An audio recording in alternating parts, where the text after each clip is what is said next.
closed within their own bubble, suspicious and frightened.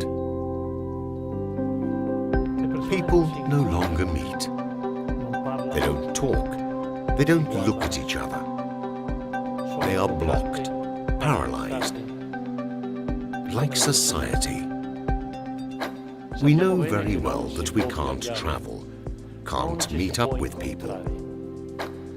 We could say that the so-called global village has gone back to being once more a collection of so many small individual villages, where it is each to their own, and they look at each other with suspicion. That's true, but by protecting ourselves, we end up being further and further away. And the messages that come to us from the media are all about ourselves. We are strong, everything will be fine, we must have faith in us.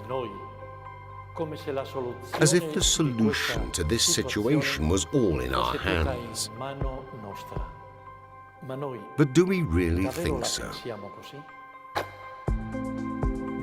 We, Don Bosco's Salesian family, we Christians, we men and women, have been willed by God to be a mirror of His goodness, a ray of hope which brings us back to the great hope that is God.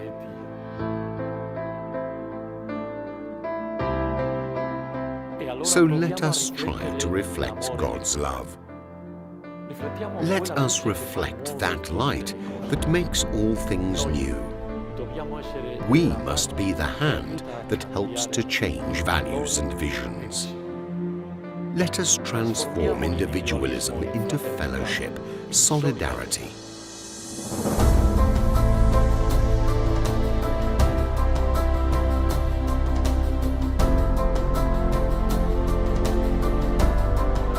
Não sei em quantas casas eu fui, nem quantas coisas eu levei. O que sei é que nunca tinha me acontecido algo assim. Como sempre, dou comida aos sem-tetos, mas desta vez eu levava comigo coisas que também uso em casa. E o problema não estava no fator econômico, estava na limitação da liberdade. Aquela pessoa não podia caminhar, não podia sair, devia enfrentar tudo sozinha. Mas naqueles 2 minutos esteve menos só. Por um momento, esteve menos só. It is strange to be next to be present, without being able to be with. I could not enter, I could only carry. Once I asked for their name, another time if everything was okay. An everyday life never seen even by me, a whole new routine. Where you see a difficulty, you have to go.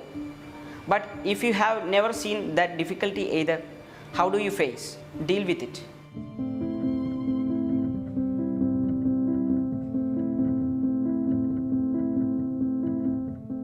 In TV li chiamano i nuovi poveri, e forse è vero, perché i poveri non sono tutti uguali. Tutti hanno fame però, ma anche la fame è diversa. Può essere fame di pane o di cultura, oppure fame di autonomia, di dignità, di integrazione. Tutti hanno bisogno di spazi e di persone amiche. C'è chi è nato povero e chi si è abituato ad esserlo, chi è diventato povero dall'oggi al domani e chi lo è diventato nel tempo perché è perennemente derubato. C'è chi lo è ma non lo accetta. Non è sempre facile avvicinarli, ognuno è diverso. Da noi hanno trovato una famiglia, abbiamo provato ad accoglierli, accompagnarli e promuoverli, facendoli diventare i nostri maestri. Una famiglia che non dorme la notte pensando a come fare, a cosa inventare, per dar loro da mangiare anche domani il pane di cui hanno bisogno.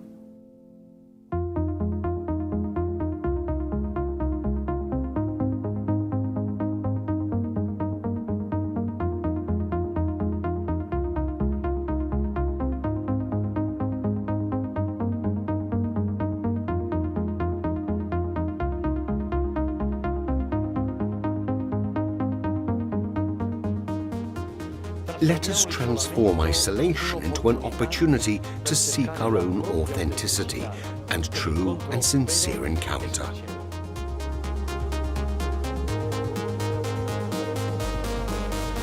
No lo pensaba, aunque sé que ocupamos las redes sociales para comunicarnos, pero hablar con los jóvenes, mantener el contacto con ellos, es muy difícil. Una selfie o un post no es difícil.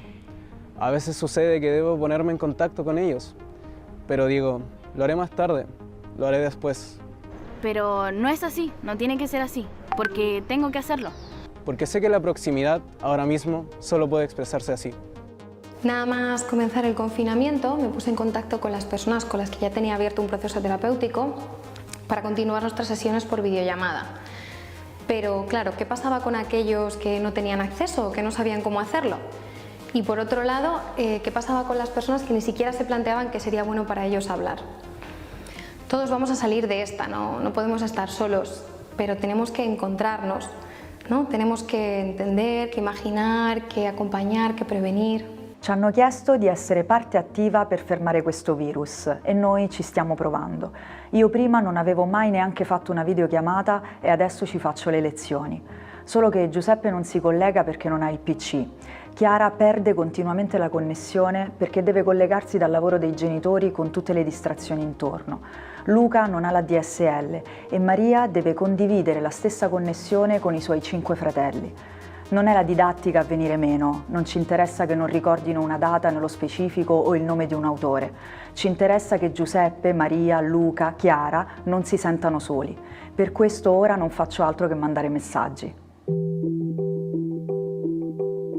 Passiamo dalla divisione. Let us shift from division to unity, from arguing, lack of respect and division, to joining forces and to harmony.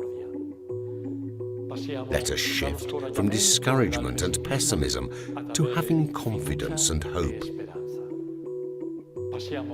Let us shift from being closed, from looking at the other as a risk and an adversary, to opening our doors and hearts in acceptance.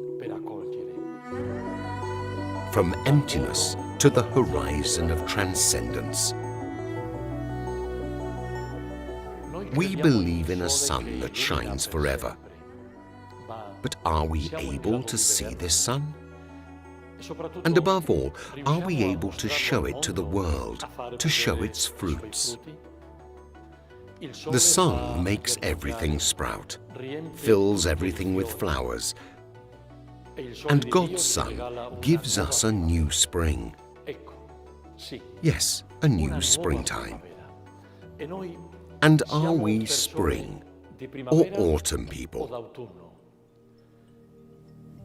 God speaks to us through many springtime people who do know and have known how to live with hope. Let us think of our father Don Bosco, who lived his whole life moved by this virtue, facing up to many situations, tragedies, and much pain. He taught us that the path of faith and hope gives us the strength to act, to help and change things, or at least to contain them. Don Bosco looked beyond the problems, and this strength to look ahead gave him faith and hope. Let us think, for example, of the cholera situation. There were people who only cared about themselves and their needs, while Don Bosco and his boys, like many others, worked hard to help everyone overcome the tragedy, because nobody saves themselves. If you have someone who loves you, you are saved. And we all have God who loves us. A world without God is a world without hope. That is why we must propose a path of genuine faith, so that we can train ourselves in hope. Let us train ourselves in hope then, because we know and feel that God is with us.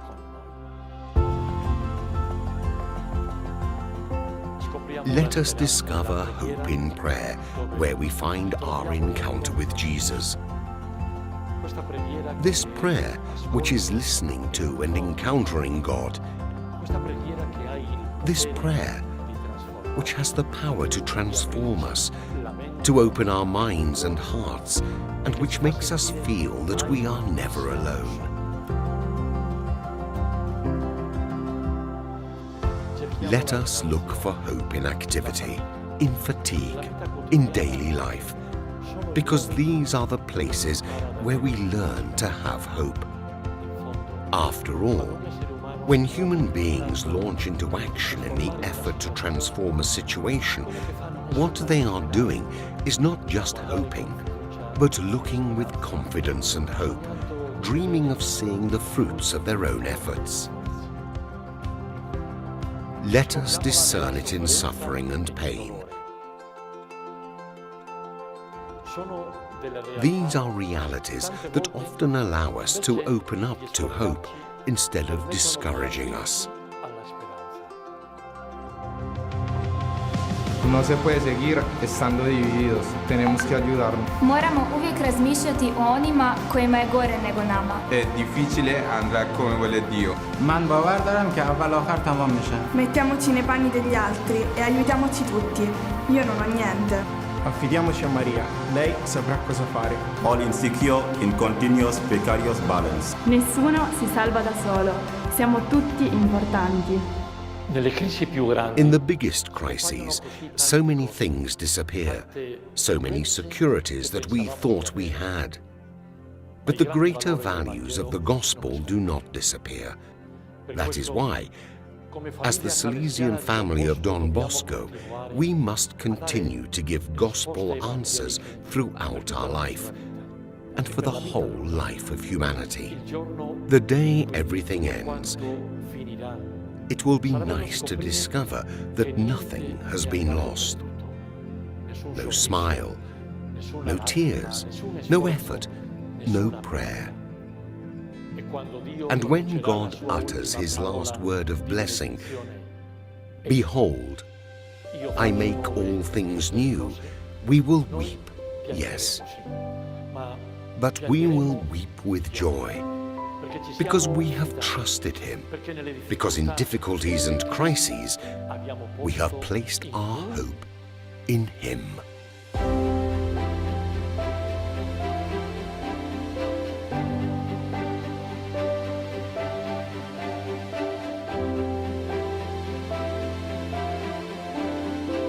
Do you see the new light that is born and reflected in your eyes? Hope is all there.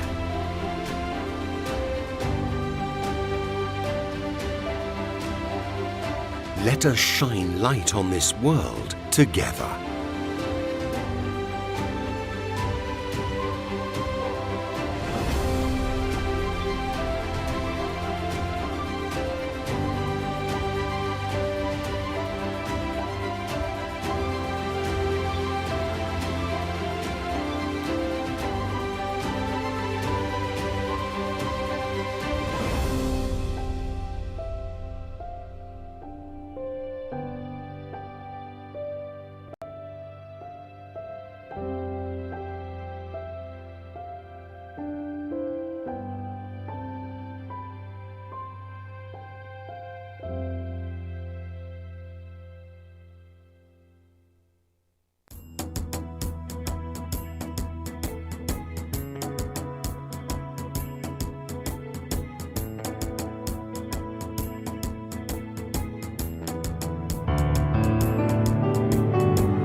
us sing a song. Come everybody, let us dance along. Let us sing loud. Let us all shout, for it's a special day. Come everybody, let us be happy. Come everybody, let's be feeling free. It's the birthday of Don Bosco, 200 years ago. Don Bosco, how we love to call your name. Don Bosco, without you life's not the same. Don Bosco, you have brought hope to the world. Don Bosco, now you're loved by one and all.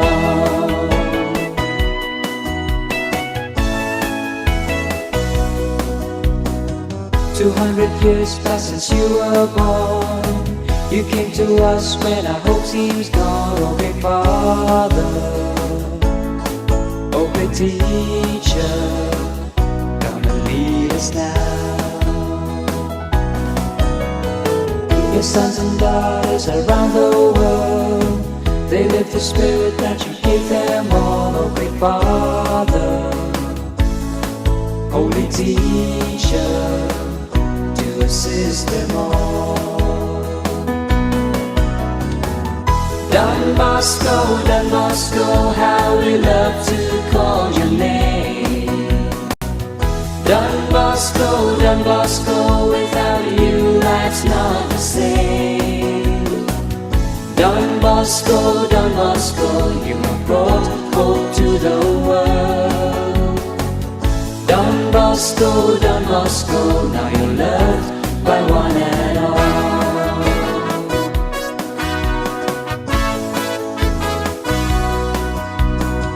You keep inspiring us from day to day. We like to listen to whatever you say, how and always.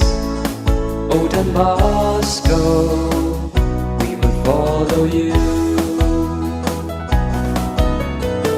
The young people do love to call your name. To every corner now to stretch your fame. Oh great Father, gentle Teacher, how we honor you. Don Bosco, how we love to call your name. Don Bosco, without you life's not the same. Don Bosco, you have brought hope to the world. Don Bosco, now you're loved by one and all.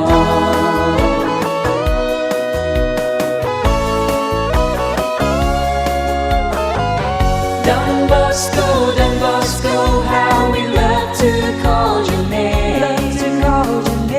Don Bosco, without you life's not the same. Don Bosco, you have brought hope to the world. Don Bosco, now you're loved by one and all.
I see. I saw Father Kenny Nongrum also hear his name. Yeah, he's there.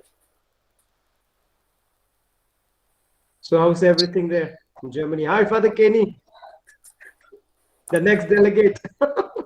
Prepare yourself well to take over. You're doing your PhD or licentiate or Kenny? I'll be starting my doctorate, Father. Oh, doctorate. Yeah. Great. So finish fast and come back to the province. Exercise what you have learned over there.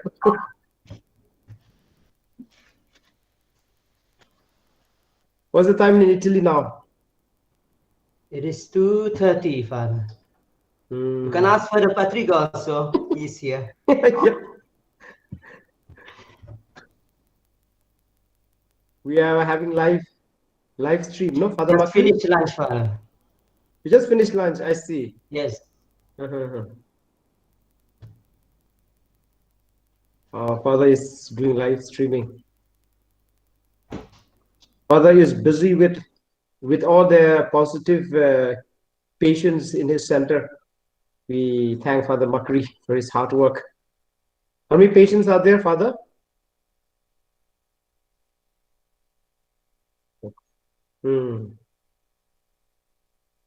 Hope you don't get no COVID.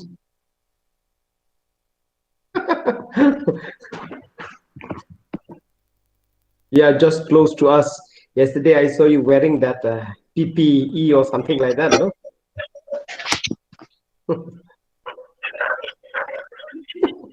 I got scared to approach you. I was so scared.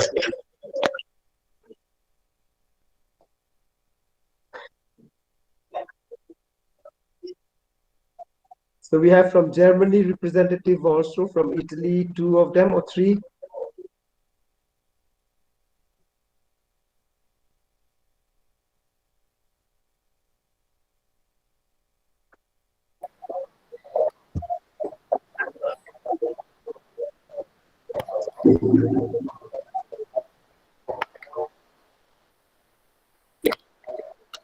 Welcome. Yeah, they have asked me for some information. Then I have said, yeah, maybe Father Michael Macri may need some help. Then I just give you a number, yeah, and I have to contact you and what you maybe.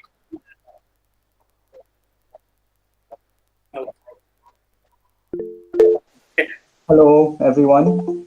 Yeah. I'm speaking on behalf of the SYM. We will begin shortly. We are waiting for Father Provincial to arrive. So if he does not come in the next couple of minutes, we shall go ahead and wait for his speech. Thank you.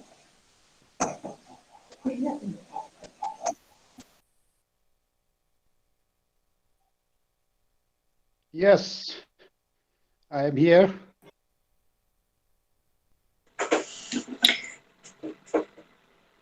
A pleasant afternoon and evening to everyone wherever you are in the world right now.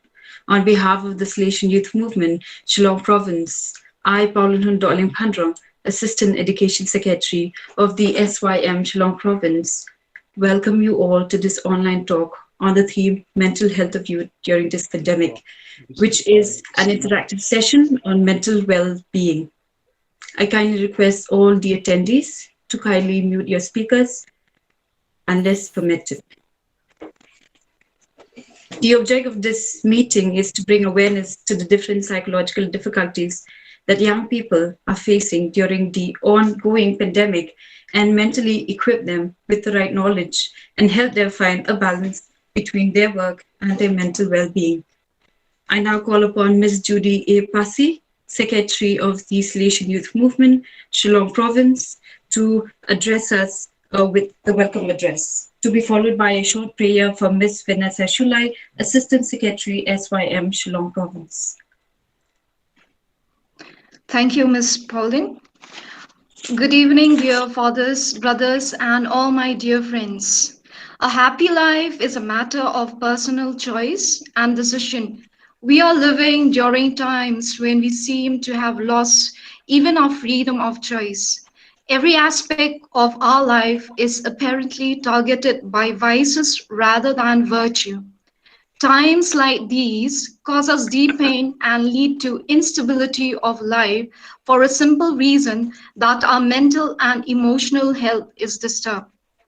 We are fortunate and blessed that today we are all here to learn and get some help and assistance on how to deal with the problems that affect us during this pandemic. Dear friends, it is my privilege and honor to extend a pleasant welcome to all of you who have joined us this evening for this amazing session on mental health of the youths during the pandemic, organized by the Salesian Youth Movement of the Shillong province. A hearty welcome to Reverend Father Paul Olfindro, our Provincial of the Shillong province, Reverend Father John Zuziyama, the Vice Provincial of the Shillong province, Reverend Father Anthony Karkongor, the Provincial Youth Delegate and the Principal of St. Anthony's Higher Secondary School, Reverend Father Patrick Alexander Anthony Raj, from the Youth Department, Salesian Generalate, Rome, Reverend Father Robert Simon, Secretary, All India Don Bosco Education Society, South Asia and Delegate for Youth Ministry, Don Bosco Youth Animation South Asia, Reverend Father Kenny Nongrum, pursuing doctorate in Salesian Spirituality in Rome, Reverend Father Michael McCree. I welcome also all the Salesian Youth Movement representative of the South Asian region, all the priests, brothers and sisters of our province and the other provinces as well, teachers, youth leaders and participants from near and far. This meeting would, however, mean nothing if it was not our three resource person who will be sharing their wisdom with us. So with open arms, let us all welcome Mrs Maryobiang Pyrtuh, the counseling psychologist, Ms. Aibatphida, Lyngdoh, a counseling psychologist, and Ms. Colette, Wankhar, an educator. Thank you so much for having accepted our invitation to speak to us on this occasion. We are all here up ready to tune our ears to your wisdom and knowledge and to learn from you this evening. Hope we will all have a wonderful evening and God bless everyone. Thank you, Ms. Judy, for the welcome address. Now, Ms. Vanessa Shulai, Assistant Secretary of the SYM Shillong Province, will say a short prayer. After the prayer, Reverend Father Paul Olfindro Lyngdoh, SDB, Provincial Salesian Province of Shillong, and Reverend Father Patrick Alexander Anthony Raj, SDB, Youth Department, Salesian Generate Room, will deliver us their address. Let us all bow down our heads and place ourselves in the presence of the Lord. In the name of the Father, and of the Son, and of the Holy Spirit. Amen. Heavenly Father, as we gather in the harbor of your love, we are grateful for your boundless blessings upon each one of us. Your providence and unparalleled guidance has sustained us in this pandemic. For each mind and heart that is present here today, we are thankful. Father, we pray for divine presence during this event. Take what we have prepared and multiply our efforts as only you can. Send your Holy Spirit to enlighten every participant and resource person, that your Spirit may speak through them. May the knowledge we receive in this meet nourish our minds so that we may be able to put all that we have gathered into use in our lives. And Lord, we also pray you bring opportunities for such practical experiences. Bless this meeting and all those present, that we may continue to be your instruments always.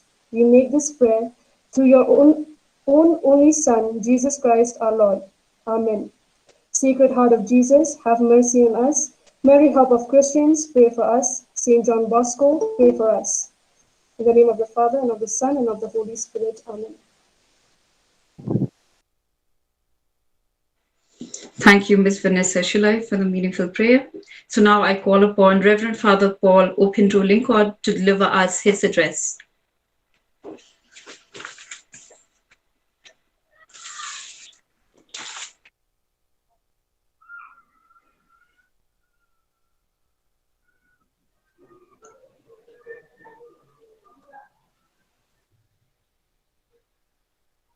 I would like to intervene here. If Father Paul, our provincial, is not here yet, we shall give the platform to Father Patrick Alexander first, and we will see a slot for Father Paul later. Thank you. Ms. Paulin, hand over to you. Thank you, Sir Royal Dean Chadha. Reverend Father Patrick Anthony Raj is from Chennai, South India, and is a Salesian for 30 years. Father has done his post-graduation in sociology and pastoral theology in Rome, doing his doctorate in pastoral theology on the theme Kingdom of God Centered Youth Ministry. This is his 6th year in the Youth Ministry Department, Rome, responsible for coordinating Salesian Youth Movement, Youth Ministry Delegated of Africa, Madagascar, South Asia, and East Asia Oceania regions, school and technical centers in above 3 regions. So now I call upon Reverend Father Patrick Anthony Raj to deliver us his address. Dear Father Paul, Provincial of Shillong, will be joining us soon. Father John, Socium of the Vice Provincial of Shillong Province, Father Robert Simon, Youth Minister Delegate of South Asia, Father Anthony, Youth Minister Delegate of Shillong, whose accompaniment made this workshop, a seminar, a reality. Renowned psychological counselors and educators who are going to enlighten us today. National representatives of Salesian Youth Movement South Asia, office bearers of Salesian Youth Movement Shillong, and my dear participants. Good evening to one and all. At the outset, on behalf of Youth Ministry Counselor of the Salesian congregation, Father Miguel Garcia, I extend my heartfelt congratulations and gratitude to the organizers of this commendable initiative, which is the need of the hour. I also wish both the exponents and the participants a fruitful and meaningful learning experience. I am also glad and proud to be part of this important initiative of Salesian Youth Movement Shillong. Just to share with you a few random reflections on the topic that we are going to deal with. Felix Wilfred, a renowned Indian theologian, says that pandemic is not anything new to humanity. We can remember the 10 plagues of Egypt. We do not know how many people it killed. The Black Death of 1324. They say 200 million people, when the population, world population was 475 million, they died. The Spanish flu of early 20th century, which killed 100 million, and the present COVID, so far has killed 3.85 million.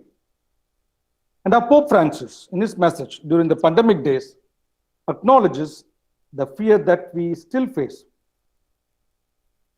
Thick clouds has gathered over our squares, our streets, and our cities. It has taken over our lives, filling everything with a deafening silence and distressing void that stops everything as it passes by. And he adds, we find ourselves afraid and lost. Paulo Mirai, in his article on the COVID-19 outbreak, has been draining young Indians' mental health, says, India is ranked 139 out of 149 countries in the latest happiness index. It is mainly because people are anxious and fearful of losing their loved ones to COVID-19. Disturbing images of bodies floating in the river Ganges, helpless healthcare workers, and continued inability to acknowledge the scale of the crisis, especially in the month of May, are all likely to have depreciated the population's mental well-being, especially younger adults. And currently, more than 65% of those aged 18 to 24 years in India suffer from depression. And the International Labour Organization has already said that if we don't take timely action to stem the mental health crisis, India's youth may suffer severe and long-term effects that will affect their productivity and in turn the national economy. And I am sure your intervention is a timely action. The question that arises innately is what we should do as young, responsible citizens, as true members of Salesian youth movement, and as faithful children of Don Bosco. Dear friends, before answering the questions, we are warned by Charles Malik in his book Christ and Crisis Today. He said we need to avoid 3 unpardonable sins. What are they? Unpardonable sins. To be superficial in the analysis of the world situation. Second, to live and act as though half-hearted measures would avail. And third, to lack the moral courage to rise to the historic occasion. I am sure that this initiative, this seminar, this conversation will give us a deeper analysis, will motivate us to take complete measures and help us to rise with moral courage. Dear friends, any crisis either can break us into pieces or can make us into beautiful piece of heart. Any crisis will make us either mentally strong or strongly mental. Any crisis will give us either endless hopes or hopeless ends. The choice is ours. Let us not just go through the crisis, rather, let us all grow through the crisis, becoming strongly, mentally strong, and with endless hopes. I conclude with the words of Pope Francis. The technocratic paradigms, whether state-centered or market-driven, are not enough to address the crisis. Now, more than ever, persons, communities, and peoples must be put at the center, united to heal, to care, and to share. And you are all doing it today. Once again, congratulations. Thank you for your patience and attention, and wish you all the best. Thank you.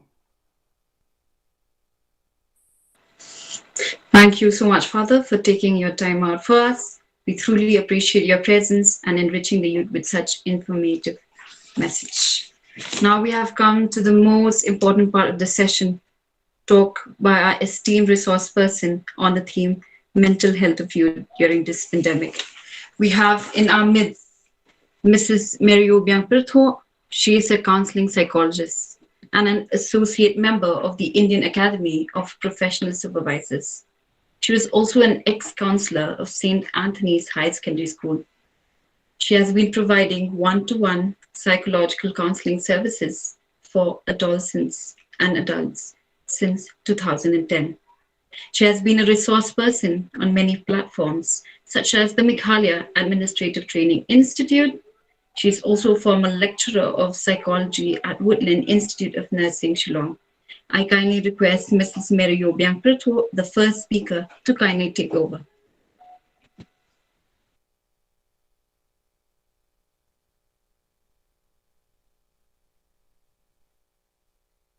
Thank you so much, Ms. Pauline Hon.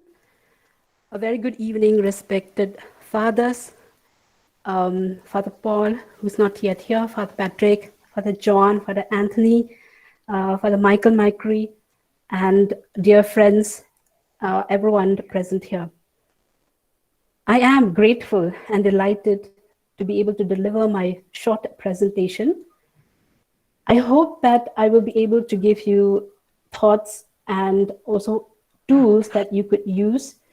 And through that, I'm hoping to leave you with insights to be able to explore, identify, and maybe make a shift from a space of being anxious, unsafe, to a shift of being safe and more balanced in our current journey in life. Because looking at the current experiences, I'm prompted to perceive that this year, the year 2020, 2021, is a journey through the long dark tunnel, which definitely had evoked and still is creating insecurity and distress amongst us. It is important then to understand why though. Therefore, looking at science, the neurobiology of our human brain tells us that our brain prefers to know, prefers to predict. And when uncertainty arises, it leads to a significant discomfort. Several studies, though, have focused on the relationship between uncertainty and mental well-being.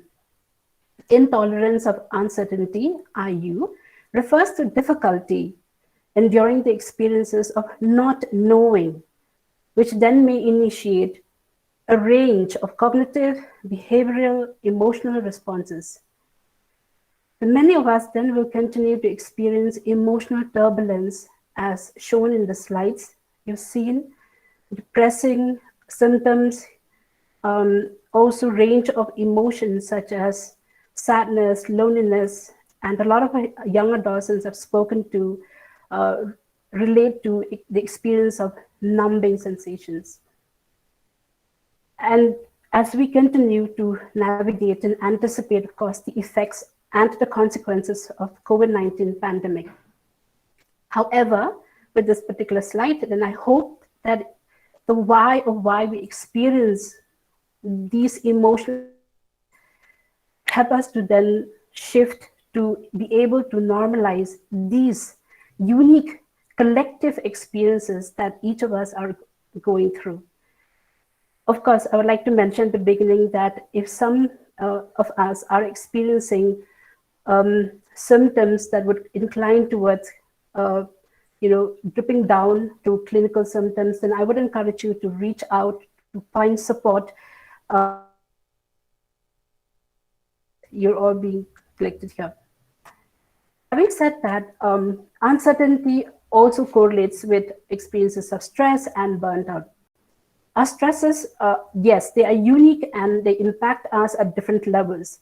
But looking at what's happening now, we can surely and certainly say that we do have a collective set of stresses, and these can be identified from what has been listed here, referring to healthcare, death, loss of loved ones, neighbors, the social economic chaos, extending that to job insecurities, financial insecurities, alcoholism in our homes, in our community, rise in domestic violence,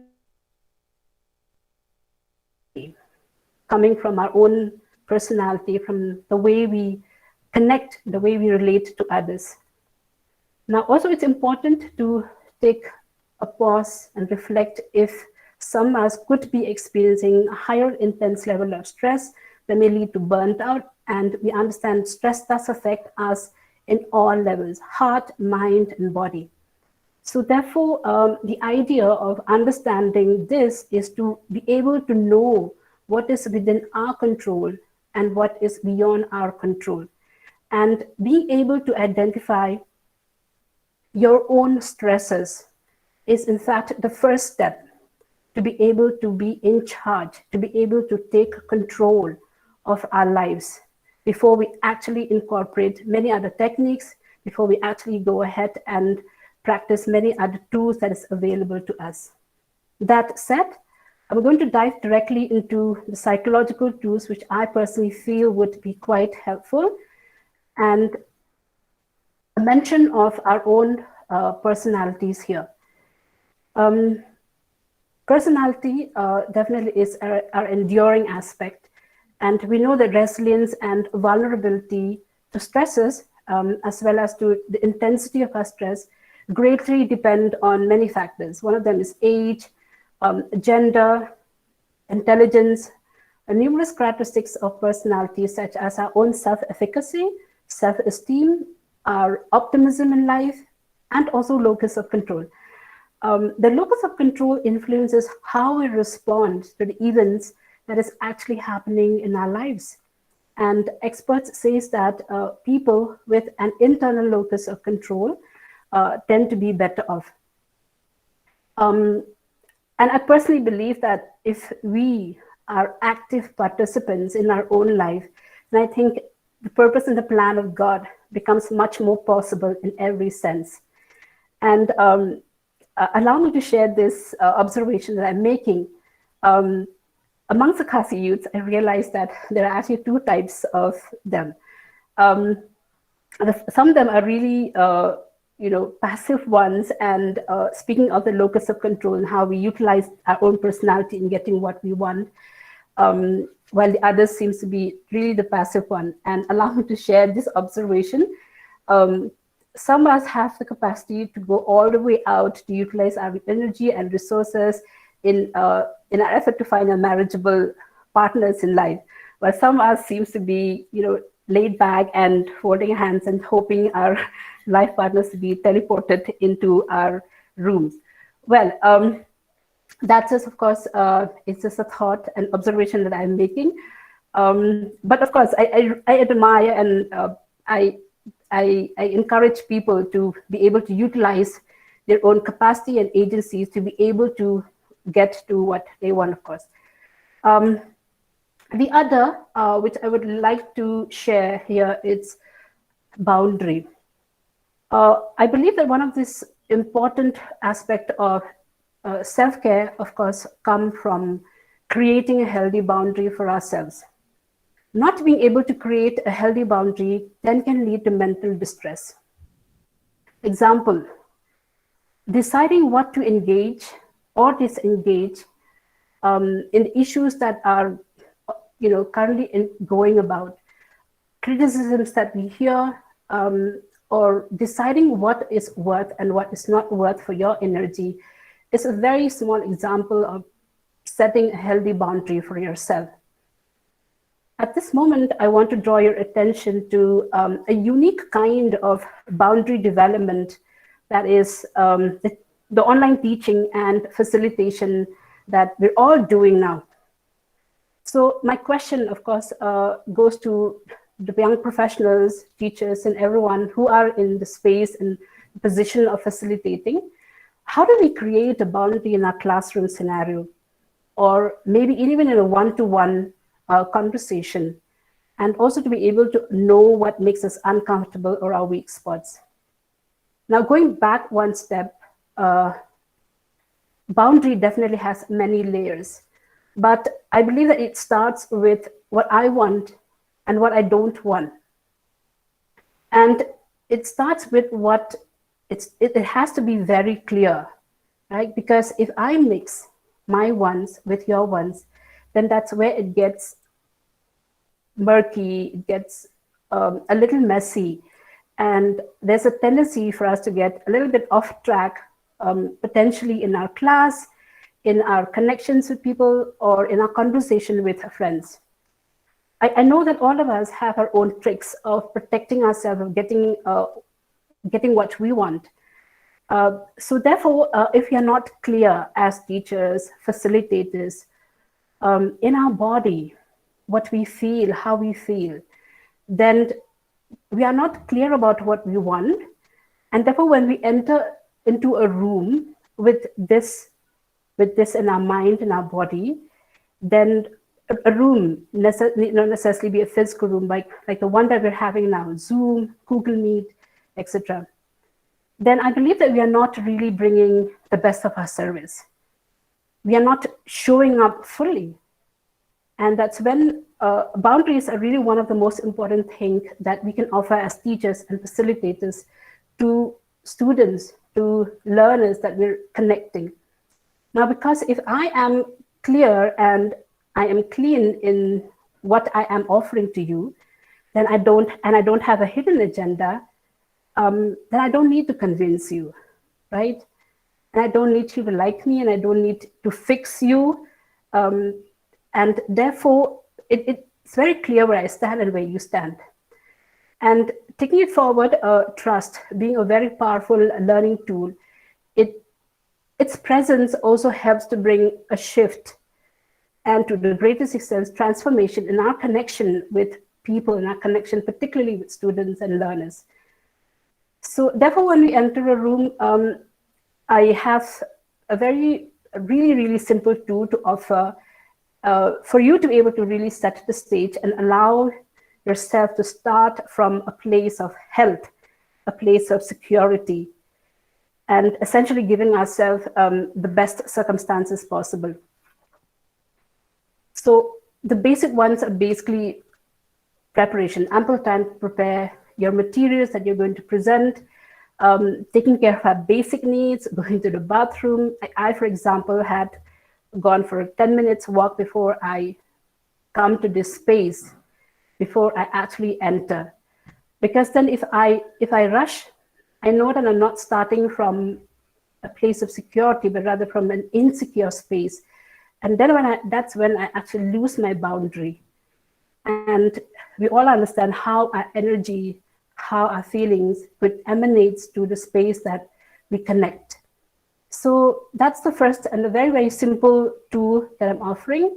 I'm moving to the next, which of course is part of what we are going to look at in the next slide. Component of our own being, right? And also the language of our brains. Like in my experience, I've realized that even adults have difficulty separating thoughts and feelings. When you ask how you feel, they give you a thought. When you ask what is going on in your mind, they give you a feeling, right? So therefore, I'm introducing a really basic model that I feel will be helpful to understand. And what you're seeing in the slide are basically terms that we refer to as cognitive distortions. And some of them are really common. For example, magnification or catastrophizing the information or the thoughts in our head. And anxiety stems from that very space, thinking of the worst case scenario, right? And what happens to your body is it shifts to a very threatened, very unsafe zone, and that's when we experience panic attack. And similarly, the other, which are very common again, is overgeneralizing. Like if something happens, then it means that it covers everything else. So I would leave this to your discretion to maybe read up and see which one of them could be some of your styles of thinking, right? Because a lot has to do with our thoughts. Now, extending to the next is again a very simple cognitive behavioral technique. In simple terms, what they call the hot cross bun method. This explains the four aspects to ourselves, beginning with bodily sensations, which in other words is our biological or aspect self. The other on your left is emotions, our thoughts, or cognitive aspect, and our behaviors or our actions. Also remember that all of these are connected and they impact one another, and I'm sure you know that already. And also that keeping in mind that how we're all part of the environment, and environment does sits inside this, and change and maneuver the way we think, the way we feel, and so on. Now, the purpose of me explaining this is to give you the good news that while sometimes a change in one of these areas, for example, bodily sensations, when you're sick, when particularly with people being being tested positive and having to undergo the treatment process, a lot could happen in terms of our biology, in terms of physical conditions. What happens immediately? Emotions are impacted, our thoughts are impacted, right? And on the other side, knowing that would also implies that a small change in any of these could also make us feel better, right? And I'm giving you this particular example of my own client, a 23-year-old male with a diagnosis of OCPD, or the uncastic trait, perfectionism. really ambitious, follows a very rigid schedule, and also workout routine. Now, the trigger is basically that she didn't want to have a video call. And when we sat to explore, of course, there were many layers to that thought content as well. But I wanted you to understand how we could be able to sort of break it down and differentiate what is here. So in terms of thoughts, the minute she woke up at 10 a.m. in the morning, and when she went back to sleep at 11, she felt that her day was over and that she didn't exercise and she was not fit.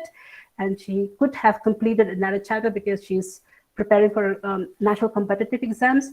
And now in terms of emotions, immediately she felt suffocated and overwhelmed.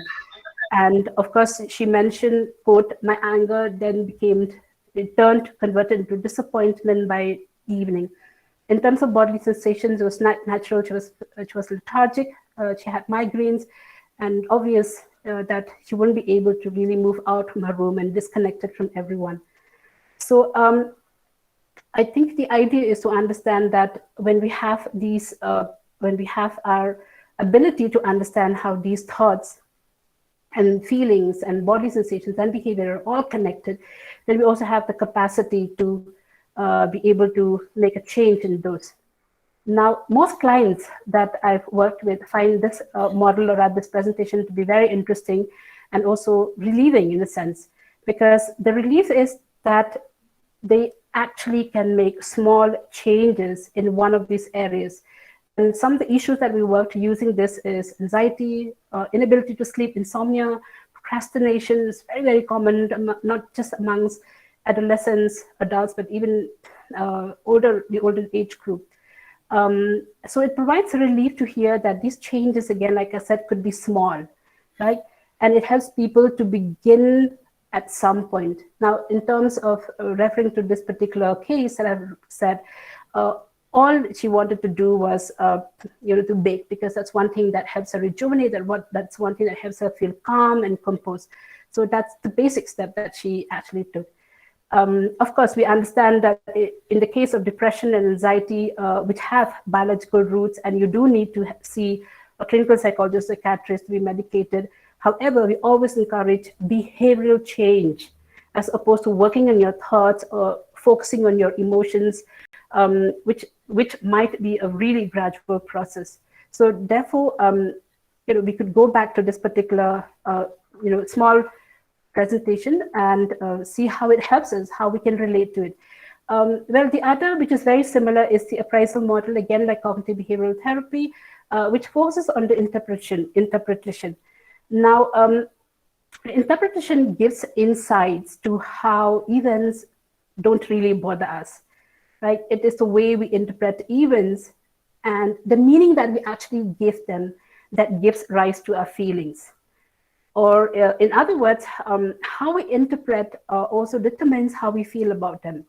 And I feel this explanation is best summed up by Epictetus' quote saying that men are disturbed not by things, but by the principles and notions which they form concerning things, right? And of course, our interpretation could differ from our roles, from our space in life, positions in life. A doctor or nurse would not be numbed by seeing someone go away or seeing someone in extreme distress.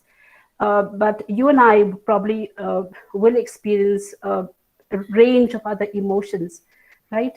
I'd like to share with you another case which I worked with. This was a long time back, a male client of 20 years old, referred with academic problems, and also the fact he had lost his grandmother. And one of the other issues that he had was that he actually had this really long, black, thick hair, of course, which I envy at that point of time.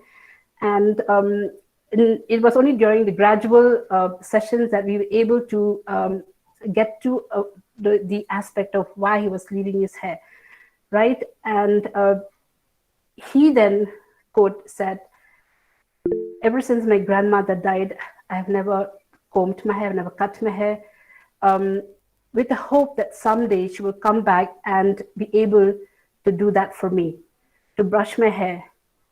Because I love the touches that she gives me and the talking advice that she gave me. And you would only imagine there was perfect silence, was profound what he just said. This is a very, very basic example of how we attach meanings to our own experiences in life. I'd like to conclude with this quote by Viktor Frankl. Viktor Frankl, of course, is one of those survivors from the concentration camp, right? And when he was taken into captives, the guard stripped him off of everything, his clothes, his identity, took away his wife, took away his family, and even his wedding rings. But he said, in his own words, there was something that they could not take away from him. And that is what he said. Everything can be taken from a man, but one thing, the last of the human freedoms, to choose one's attitude in any given set of circumstances and to choose one's way. His choice to view his experience, to view his journey in the concentration camp, and that's how he made it to life, right? So on that note, I hope that we are able to choose our situations, because the circumstances may not change, right? But I hope that it will allow you to make a choice of embracing life, embracing love, embracing hope, and moving from a space of unsafe to a space of safety, a space of comfort, and a space of peace, right? Because as it is said that we may not be able to have, we may not be able to take what happens to us, but what happens within us is much more important. So on that note, I end my presentation. Thank you so much for listening. But before I sign up, I would like to take you through a brief relaxation exercise. And this exercise, of course, you may personalize it to the way you want to, right? So I would all ask you to sit up straight, make sure your spine is upright, that you're not leaning, that you're not sitting laid back. Whenever you're ready, you may choose to close your eyes.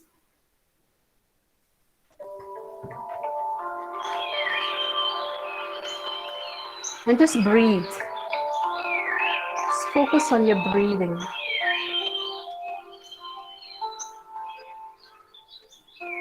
Breathe in slowly and breathe out.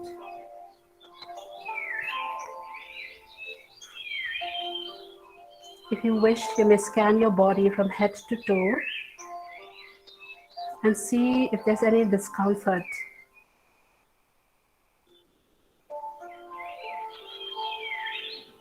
Go into that space and allow that space to calm, to be still and relax.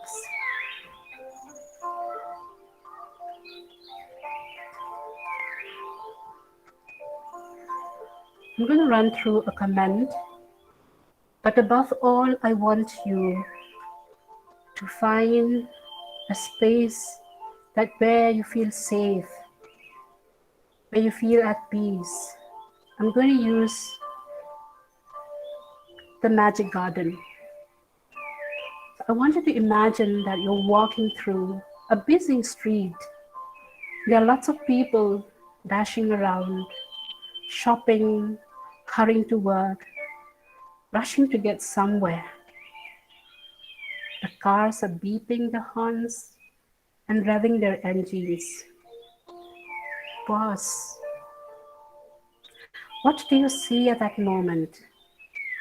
What can you hear? What can you smell?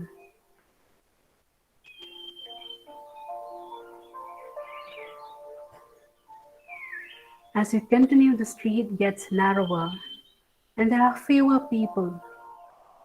Up ahead, you can see a narrow lane and you make your way along it. At the end of the lane, to your amazement, you see a garden. There's a huge lawn And the garden is full of trees, bushes, and flowers. It is very quiet and there's nobody about. Beyond the lawn, you can also see a stream. You're walking towards it. The water is gently running over small stones, and you allow your hands to dip into that fresh water. You've chosen a spot where you're experiencing peace and comfort. Stay there.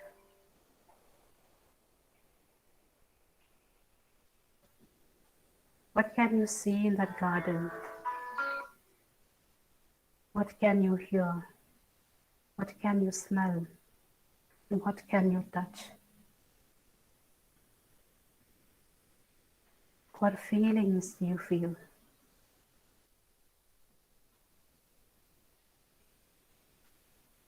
Relaxed, peaceful.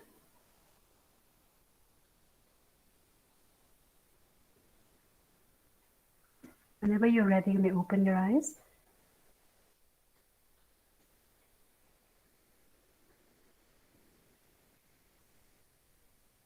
That's the end of my presentation.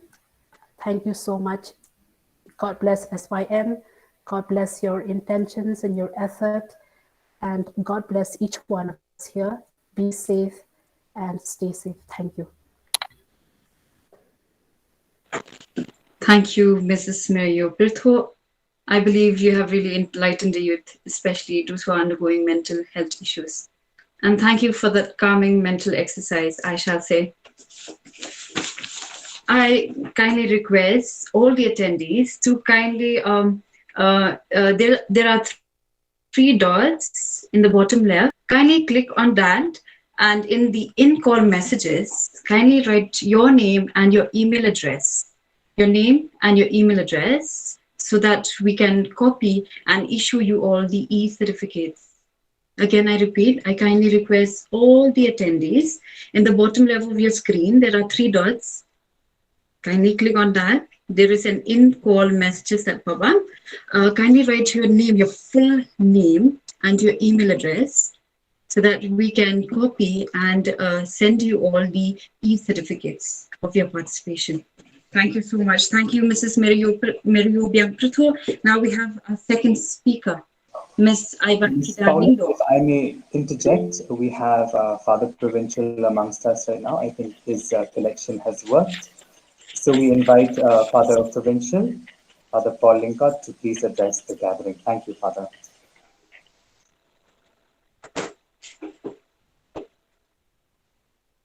Good evening to all. Good evening, Father. Good evening, Father. I'm very sorry I couldn't get a connection because I'm in the house. I'm outside of the house. I'm at sunny side novitiate. I'm in the novices, so that's why I couldn't get by. Ask for a devotee to help me. Dear Father Patrick from Rome, I could see him, but the address I missed your message. Then I saw Father Robert Simon too from Delhi. I resent the message to him, so I think he's there inside. Father Robert Simon, the called head of the SYM in the South Asia. Then I saw Father Isaac from Africa, Kenya, against a friend of mine. Actually, I sent the link. I saw him there in the. He's from Africa. He's listening from there. And there, Father Anthony, the delegate of the youth ministry in the province of Shillong. Then there's Royal Dean, the coordinator of the Salesian Youth Movement.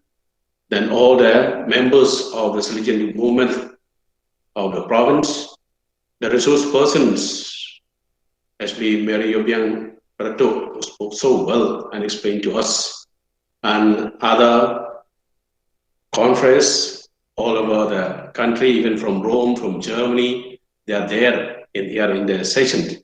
Then even Father Coutinho, also from Jerusalem, is attending. And Father Patrick Lepsha from Calcutta, and others, so many people are all over the world. They are attending this program. I'd like to congratulate all of you for this important program where mental health during this pandemic for our young people. I think it's very important for me to say that here is a saying, eyes are useless when the mind is blind. Eyes are useless when the mind is blind. And it's very important for us to know that we may have eyes, we may have a lot of things in the world, we may see a lot of things, but if the mind is empty, everything is empty. Everything is in darkness. We will be able to see with our naked eyes, but everything is in darkness if the mind is blind. And this is very important for all of us to understand this, that the mental health, the mind should be healthy and strong. Mrs Maryobiang Pyrtuh has explained us many things in detail. And what I like most is that before she came to attend the meeting or to, so to say, to deliver her session, she said she went around to make the mind at ease, to make the mind at peace, and therefore she came and she was really peaceful. And I saw the same thing. I was just outside for Lyngdoh here in Sunnyside. It's a beautiful place with a lot of flowers. The environment is so peaceful. So I was almost 10 minutes around, walking around, because I want my mind to be peaceful. And this for my young people, this is very important in today's world, where you young people are busy with so many things, especially the social media, where every second you use the mass media. Every second you use your WhatsApp, your Twitter, your, I don't know, the phone calls. Every second you're using, and you make yourself so busy, and therefore you have no time to rest. You don't allow your mind to rest for a while. And I must take example of Jesus himself. When you read the four Gospels, Jesus was so busy in many things and working miracles, healing people, and he was busy to preach the word of God, but he will never miss a day to go to a lonely place. He will never miss a day to go to the mountainside. He will never miss a day to go to a desert place. He'll never miss a day to go to the countryside to be alone. Not with the apostles, but Jesus was always alone. Why? He wants to be peaceful. He wants to be connected with whom? With the Creator, the Father. And therefore, very important for us young people today, we need to keep aside many things and to sit down for a while by yourself. Switch off the television, switch off the mobile, switch off many things, away even from the family. Sit down by yourself just for 10 minutes. Just for 10 minutes a day, you spend your time and you see how your mind will be at ease and you have a healthy mind. That's very important. And this one, I will give my own experience, though Maryobiang Pyrtuh has given us very fully. I will say my experience in the COVID room from the 28th of April, when I was diagnosed with the pneumonia and my 2 lungs were badly affected, where I was really in the ICU.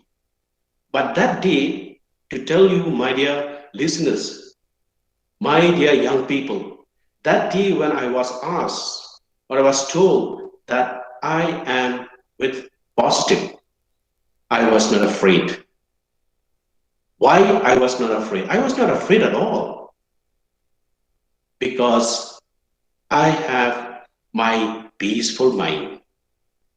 I have my peaceful mind where I told myself, accept it, as it is. Accept it as it is. And immediately my mind controls the whole system of my body, where I was peaceful. Yes, I was in ICU. I was with the oxygen. My lungs were functioning only 80, 70 to 80. And I was struggling for breath, but still my mind was peaceful. I was relaxed, but my mind was connected to God. I offer everything to God. God, thy will be done. God, thy will be done. And that was the moment where the whole system of mine was peaceful. My body was at ease. That is very important for all of us today, that we need to have a peaceful mind in our life. It does not come in one day. You need a lot of practice. Where personally, I'm telling you, I do a lot of meditations. Many times I spend in a day almost 2 hours a day for meditation, where I always keep my mind at ease, at peace. And that's why when problems come into our life, when so many things happen into our life, we calmly cool ourselves, we calmly accept things as it is. And this is for very important, my dear young people, in today's world, and especially during this pandemic. Let us not be panic. During the pandemic, let us not be panic, but let us accept as it is. Let's be cool. Let's be cool. And that's what we need to. Yeah, I request all of us that we need to be. I want to take one example from Blessed Carlo Acutis. Blessed Acutis, the patron of the mass media in the church, the patron of the mass media, the patron of the internet, the master of internet in the world. Blessed Carlo Acutis, every holiday, remember my dear young people, at the age of 12, at the age of 11, at the age of 13, every holiday in Italy, from Milan, he will go to Assisi to be with Francis Assisi. Instead of going to the beach, instead of going to the mountainside with his parents, they were so rich parents, they want to take him around the world. But he said, no, mother, no, father, I want to go to Assisi to be with Francis of Assisi to have a peaceful mind. Because in Perugia, in Assisi, there are a lot of hills, there are plants, it's so green there, and really, and birds. And there he will go every year to spend time, to meditate and to spend time with the Lord. And that is how Carlo Acutis really fought, even when he was diagnosed with a leukemia, blood cancer. When he was diagnosed with blood cancer, at that moment he told his mama, Mama, I will not come back. I will not come back, but make sure when I die, bury me not in Milan, but bury me in Assisi, because I love the place, a peaceful place. That's what my dear young people, this is how Carlo Acutis, a young boy, just like all of you, always spend time by himself. Spend time in a countryside where you have a peaceful mind. And this is very important that we need to practice in our life. And the last one which I wanted to ask you, my dear young people, let us have the positive strokes in our life. Let us cultivate positive strokes in our life. I'm really very happy that Maryobiang Pyrtuh gave us very nice way how to accept ourselves. And therefore we need to have positive strokes always in life and never have negative thinking in our life. And this is very important. When we have positive strokes, that means I am, I can, I think, I will. And I know when you say that I will do it, that's a I will accept it. And that's the time where you will have a peaceful life. So once again, I wish all of you, let the eyes are useless when the mind is blind. So let us open the mind always. Open the mind to the Lord. Open the mind to the society. Open the mind for the good of the family. Open the mind for the good of yourself. So I wish again the Salesian Youth Movement. I congratulate the team under the leadership of Father Anthony with Royal and the whole team of I really give my blessing to all of you. Let us continue to help our young people. Let us grow in love of God. Let us follow the footsteps of Jesus, who always spent time by himself, who always spent time with the Father. And let's continue to pray for the world, and especially those who are suffering from this pandemic. May the Lord continue to bless all of you. Thank you. God bless you all. Thank you so much, Father. We are really delighted that you are healthy and happier now. Thank you. Welcome. Just a reminder for those who have not entered your names, kindly do so. There are 3 dots in the bottom left of your screen. Click on it. There is a chat up message. Kindly write your full name and your email address so that we can issue you all the e-certificate of your participation. Thank you. So now we have our second speaker, Ms. Aibatphida Lyngdoh. She is a counseling psychologist and life coach who have worked extensively with adolescent and young adults. She was associated with Bethany Society, where she worked with children and youth with and without disability. She's a member of the Bharati Counseling Psychology Association, Northeast Counselor Association, and Meghalaya Counselors Association. She also provides counseling services at her own private practice and is currently associated with the Bridgeway Minds. I kindly request Ms. Aibatphida Lyngdoh, the second speaker, to kindly take over.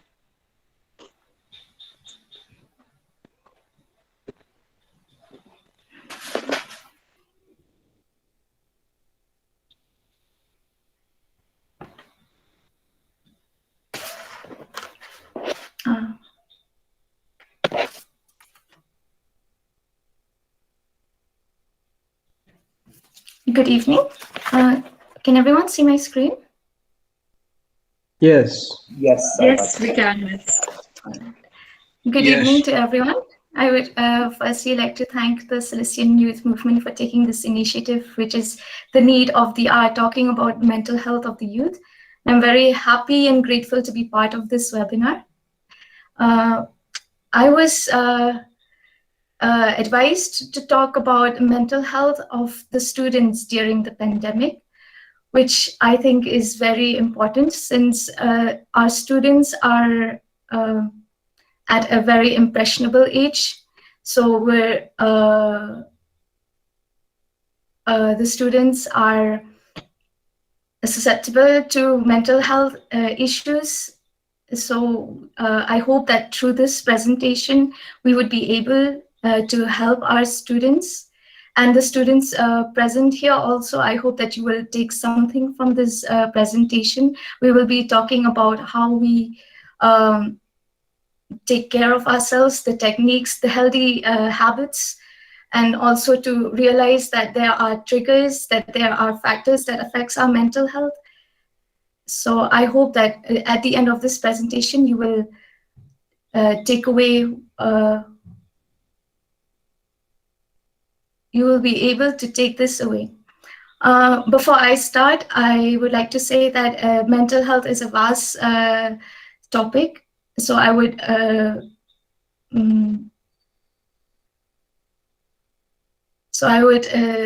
mental health is a vast topic. So I would be talking. I would be try to be as direct as possible.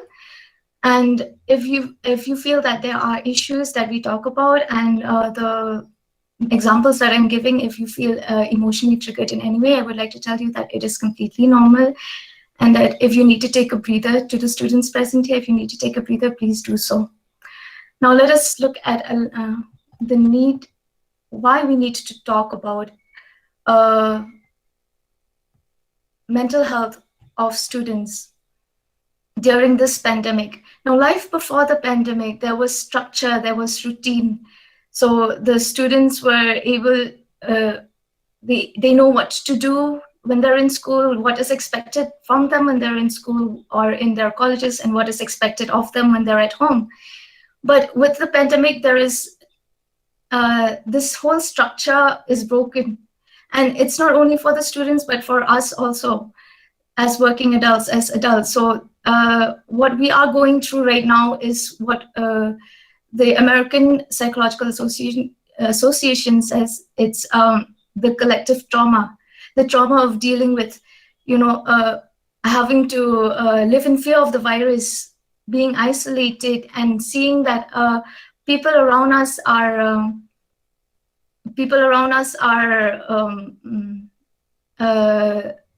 contacted with the virus, and some of them have succumbed to it. So that's saying that it's hard for all of us is an understatement. So even before the pandemic, students are vulnerable to mental health issues. So research on adverse childhood experiences says that the impact of trauma on young people affects their mental and physical health in the long run. You can see the impact even decades later. So it is very important that the community, the institutions, and the family take the issue of mental health for students in a very comprehensive and long-term way. Now let us look at some the major mental health issues that students face.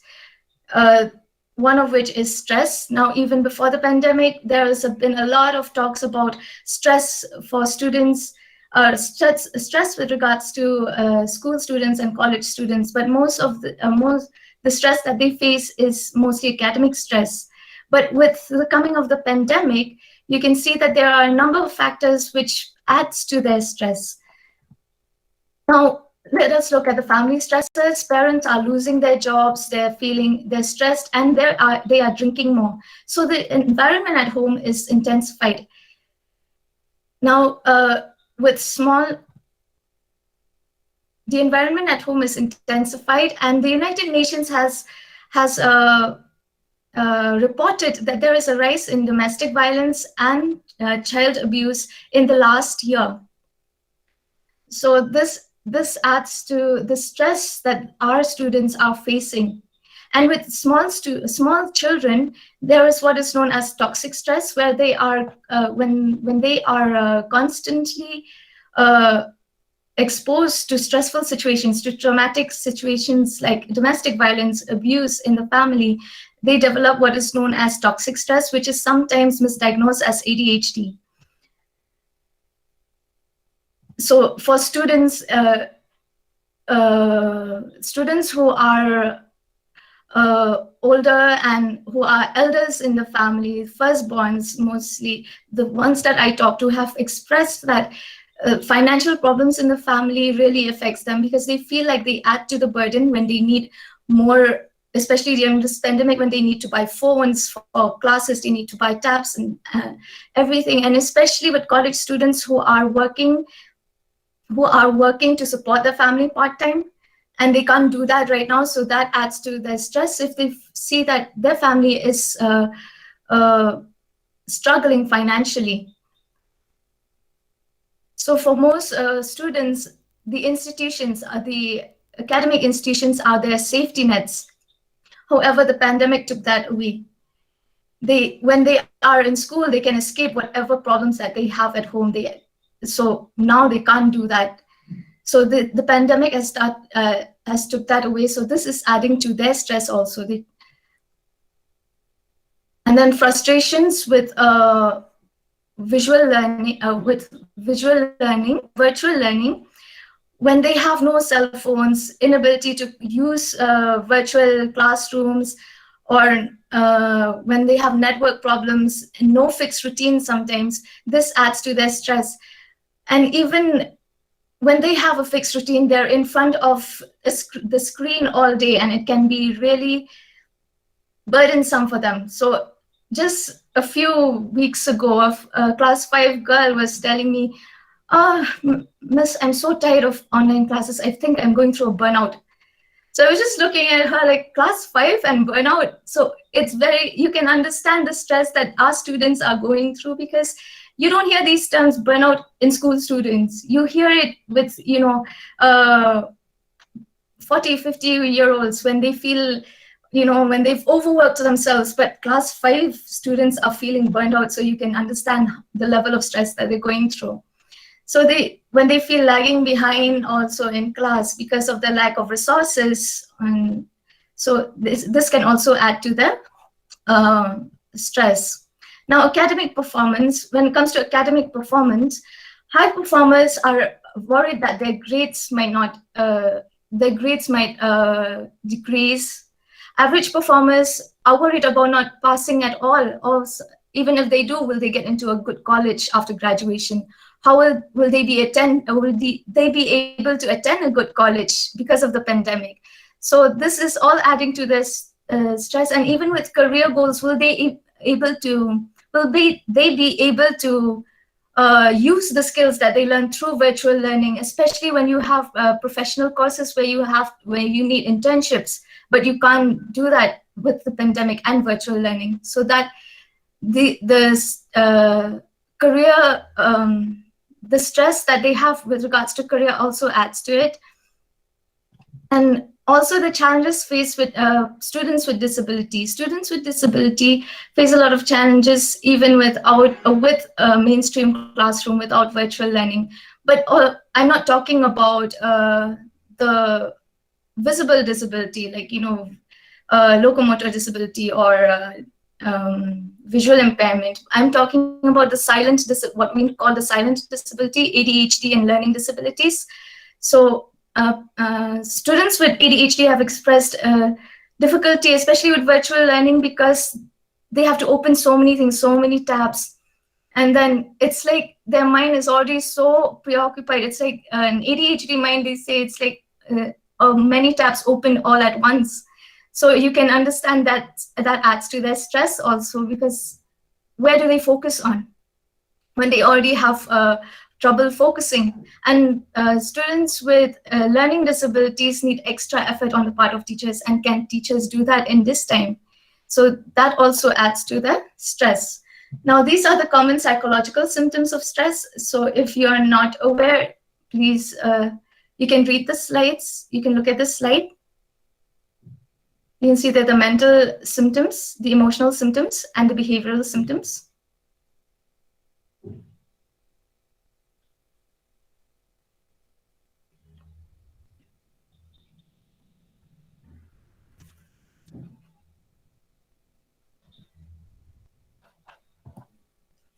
All right, the next mental health issue most common in our students is depression and anxiety. Studies have shown that even before the pandemic, students are likely to develop symptoms of depression and anxiety. However, with the coming of the pandemic, even those who do not have this depression or anxiety prior to the pandemic might develop some symptoms, because they have no activities to look forward to. They don't meet friends. They don't do things that prevent isolation. So students have expressed that not having classmates right next to them when they are learning also makes them feel lonely, and they feel they have no motivation to learn. Because when you have students next to you, when you have peers next to you, you can ask questions to them, you can share something in between classes, and that really helps them to deal with the stress of class and not develop a feeling of isolation or loneliness. Now, parents are also empathizing.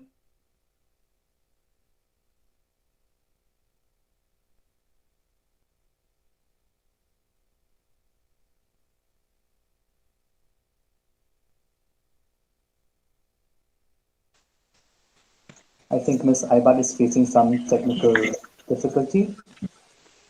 All right, then we shall move ahead. 1 second. Thank you, Ms. Aibat. Yes. Ms. Aibat, are you there?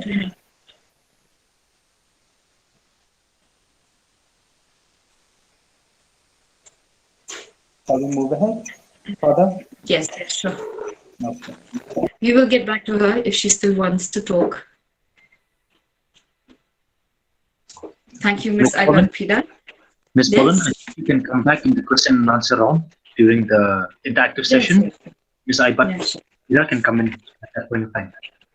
Yeah, sure. Thank you, Ms. Aibatphida. Lyngdoh, I believe that your talk has impacted a lot to the children and youth who are attending this program. We now come to our third speaker, Ms. Colette Victoria Wankhar. She is a teacher at Divine Saviour High Secondary School. She has been working avidly for 6 years with the institute, which takes students from different backgrounds. She was presented with the Nation Builder Award in 2017 by the Rotary Club for her contribution in shaping and molding the minds of the young children. She has been coaching students in different sports activities. After a talk by Ms. Colette Wankhar, we shall have the question and answer round. So over to you, Ms. Colette Wankhar, the third speaker. Thank you very much, Ms. Pauline, and I am very delighted to be here today. Thank you for this opportunity, I must say. And thank you, Ms. Mario, for that wonderful exercise. I was very nervous when we started, but now I feel lighter, I feel happier, so to say, and I am ready for my presentation. A very good evening to everyone present here. I am Ms. Colette. I am a teacher of the Divine Saviour High Secondary School. I'm very honored to see all these very respected individuals in our midst here from many different places. I really did not expect this, but we're here and we will talk about what's best for our students, and I think that is very important. As a teacher, my main focus is on the students, and I was given the topic to talk about how the mental health of our young ones, our students, and about the role of a parent and a teacher. How can we help them come out from the stress and live a happier life, live a normal life, and prepare them for the future? We all know that the COVID-19 pandemic has affected all of us. No matter what age or where we come from, we have been affected in one way or the other. But my main focus today, like I've said, is about the students and how can we, the teachers and parents, help them through this pandemic.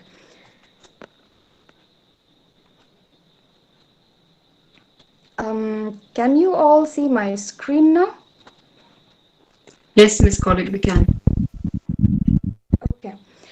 So now, before we talk about how the daily normal routine of the students have been disrupted, let us look at the definition first of what mental health is as defined by the World Health Organization.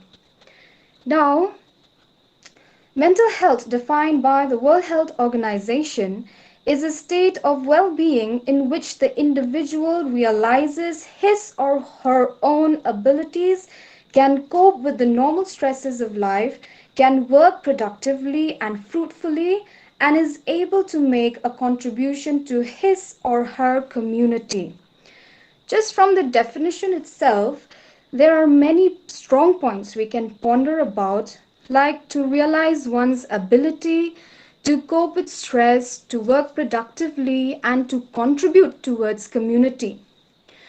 Now, these young minds, how can we expect from a student to do all of this on their own, especially during this ongoing pandemic? Even on normal days, there are students who get stressed out because of their work, the work that they get in school, just like how Ms. Aibat has said that there are students, even a student of class 5 is facing problems. So how do we expect students to be able to cope up with this pandemic? Imagine on school days, if they're facing problems, then on days like these, where they are limited to their homes, and the only way that they can connect with others is through phone calls and social media platforms. They have to adjust with many changes in very little time, and they are too young to bear unknown consequences. These unknown consequences lead to instability in them. They reach a point where they are stressed out. Then if they are stressed out, sometimes they become cranky and we do not know what to do with them. And as teachers, I think that we should not feel that, it's too much for us to handle. No, it's not too much for us to handle. We are teachers, so we have to be prepared to help them grow and to help them be strong. Like Ms. Pyrtuh has said, that we need to accept ourselves and we need to have a strong mind so that we can move on in life and we can face this pandemic.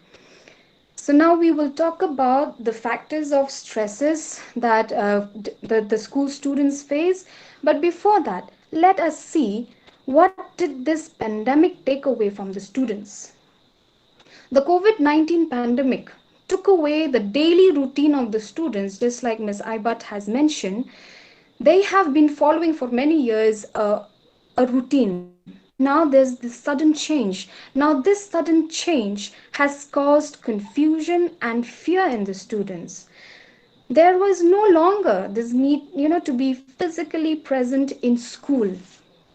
They were compelled to sit for online classes at home. And we know very well that the competitive spirit dies off because there is no peer-to-peer interaction. This often leads to boredom. Children are young minds who absorb everything they see around them. And at this point of time, most families, especially the less privileged families, are facing tough times. Students coming from such families can see all these problems, mind you, and they get affected by it mentally. They may think that they are the cause of it all. They are so young, they may think that, okay, they are the problem maybe, but seldom do they know it's not their fault. Reduction in family income, limited access to digital resources, and high cost of internet connectivity have disrupted the academic life of the students.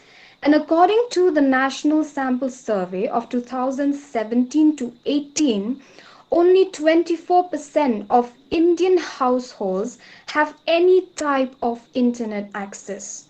So can we imagine the stress in the students? They cannot get a phone. Like Ms. Aibat has said, they find it difficult to get a phone, to get access, and even if they do, they have to go beyond their boundaries.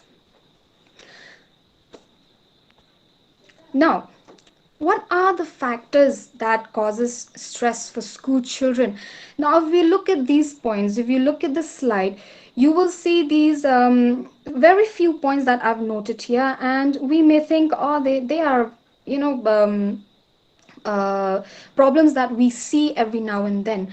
But we should never forget that what goes on every day, it may be small. We may think it may not matter, but it does matter to the students.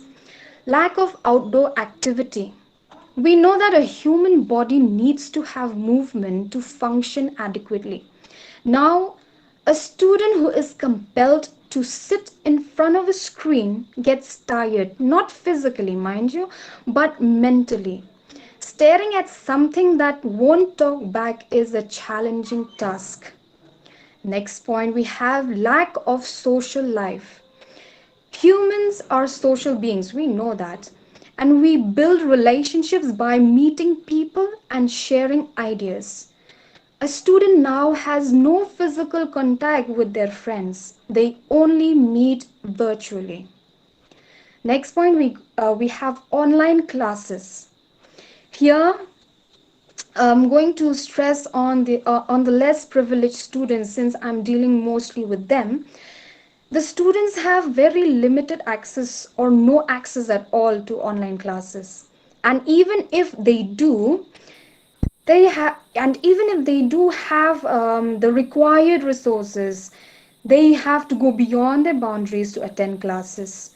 Some use their neighbor's phone.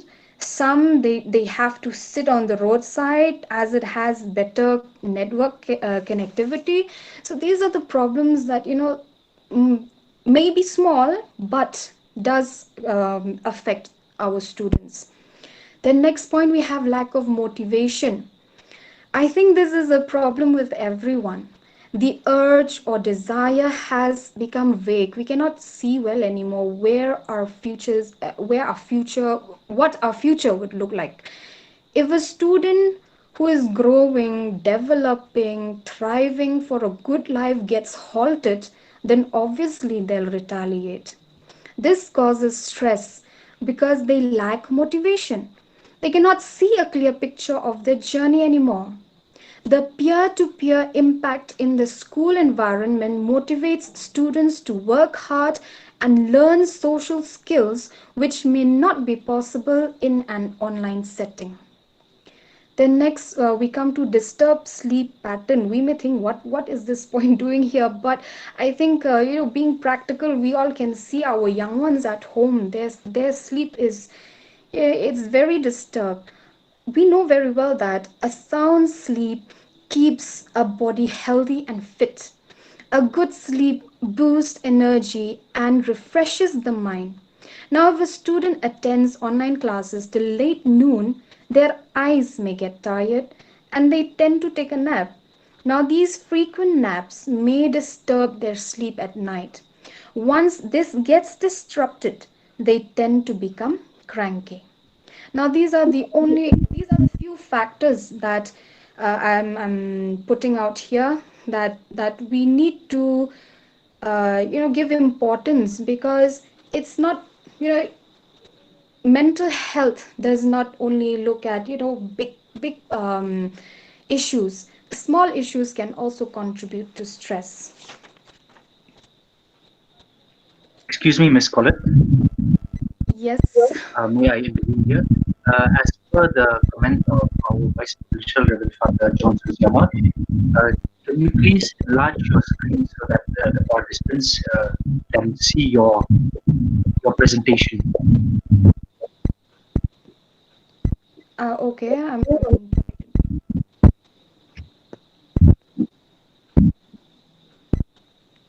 Can you see it now? Because I can see my screen and it's large enough actually. What about now? It's coming in a small way. Miss, are you presenting from your cell phone? Excuse me, I didn't get you. Are you presenting from your cell phone, right? Hello? Miss, you are presenting from your cell phone. Yes. Yes, I'm on cell phone, yes. Okay. Miss, you can go on. All right. Thank you.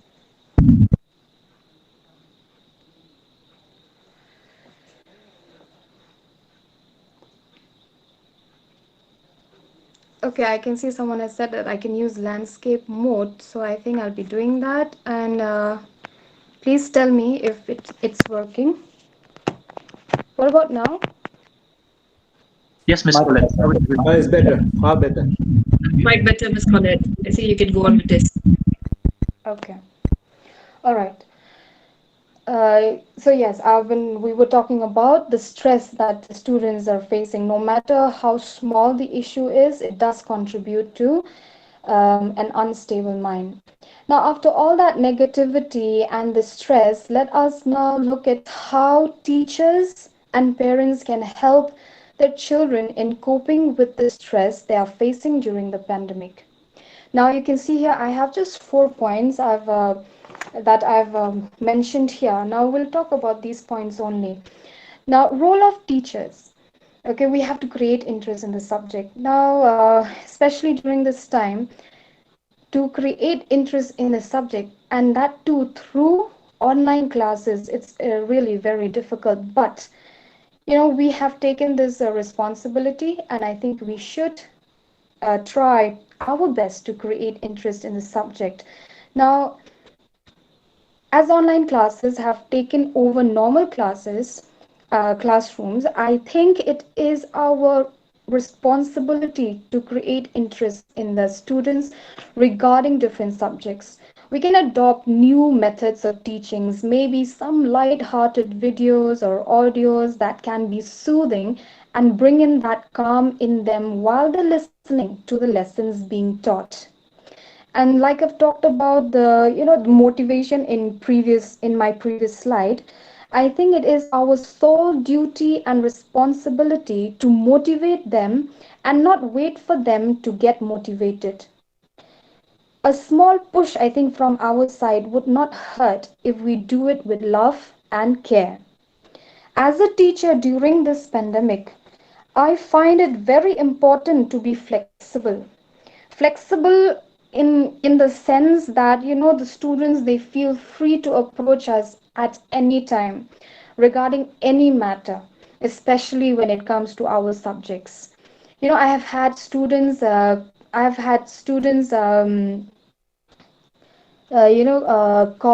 and texting to clear their doubts. I find it, I am happy when they call me, I'm happy when they text me, because it shows that at least they do have interest and are eager to learn. Then one of the roles a teacher has to take is that of a guide who will direct them, show them, lead them into a future where they can be stable and flourish. Remember, we need to keep in mind that they flourish. As teachers, we have to be committed and dedicated in shaping and molding them to be good humans, always positive and ready to take on the future. They should not feel that they lag behind because of this pandemic. This pandemic may have caused a setback to everyone, but the students, they should not think in any way that, oh, because of the pandemic we where we are today, we are not understanding anything, the subjects, we're just getting through from one class to the other, thankfully to the pandemic. That kind of attitude should not be there in the students. Next, we have role of parents. You'll see there some points I've noted. I'll just discuss about them. Every parent should take this as an opportunity to teach their children. I think we'd agree if I say that some parents have become dependent on teachers for bringing up their child. But now, during this pandemic, parents can be there full time for their children. They get to support them emotionally. Now, when we talk about emotions, it is very important that they can talk to each other at home, they can share, and this way they find closure, they get to know their kids better. This is the time to reconnect. Besides helping their children with schoolwork, I think they can teach them basic skills like household chores or any other activity which may help them realize their potential and maybe even develop a hobby from it. Maybe there will be parents who know how to play any instrument, musical instrument, or they have any board games or anything, that they can do at home. That way the students or their children can know what they like and what they would like to adopt it as a hobby. It is also very crucial to follow up, to keep watch of what the children are doing. This way, the bond and attachment becomes stronger. This pandemic should not make it hard for both parents and children to stay at home, but instead make them happy to get this opportunity to bond with their children. This way, I think the children will feel more loved and wanted. Now, feeling that love and feeling wanted will kick out any stress in the world. And before I conclude, I have just written a few lines which I think is very important for our children to know. Our children are our future. To make them strong is our responsibility. Let every child tell their future generation how they dealt with the pandemic with positive thoughts and strong feeling. Let us support them, let us nurture them, and let us love them. for in any situation, if we know that we have support, if we know that we have the love that we need, I think we can take on any kind of situation. Like like Father Patrick has said, pandemic is not new to humankind. So I think it is our responsibility as teachers that we need to prepare our young ones to face the future without fear. Let them have a strong mind and a good heart. And before I end, I would like to say, let us be headstrong so that our young ones can move on without fear, regardless of any situation.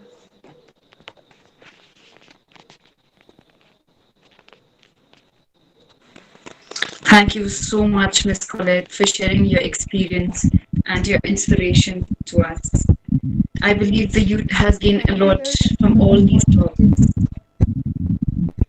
Very informative indeed. We are all blessed to have all the three esteemed resource persons for this program. Now we come to the most important part, another important part.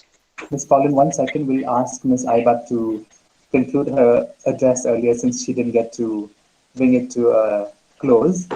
Ms. Aibat, if you could just comment a few things. Thank you. All right. Ms. Aibatphida, you can kindly take over. Yes, Chris. Can I speak? Yes, Father. Maybe if Aibat should not, if she could avoid the repeating ideas or words, it would be better. If it's not spoken or said, then it will take a little less time. Ms. Aibatphida, you can kindly take over. Before, I'm really sorry. I would like to apologize. I just witnessed firsthand what students right now are going through with the internet connection. So I would just like to apologize to everyone. And before I start, may I know how much time do I have? You can speak for 5 minutes. 5 minutes, yes. 5 minutes, all right. Okay then, for 5 minutes, I don't think I can use my slides. So I'll just get straight to I have discussed about stress and anxiety and depression.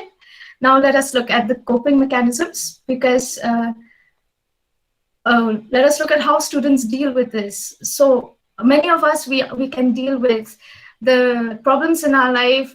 We deal with the problems in our life in different ways.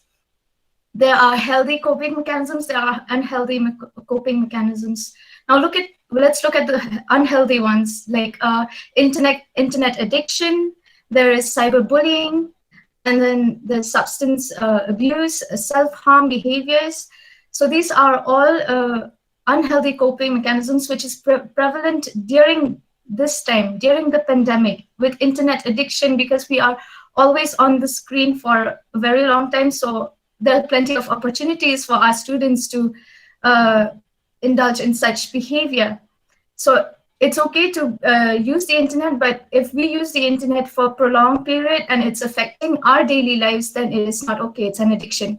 So with cyberbullying also, it arises out of stress, of boredom, of feelings of low self-worth, which bullies in general typically have. So then they start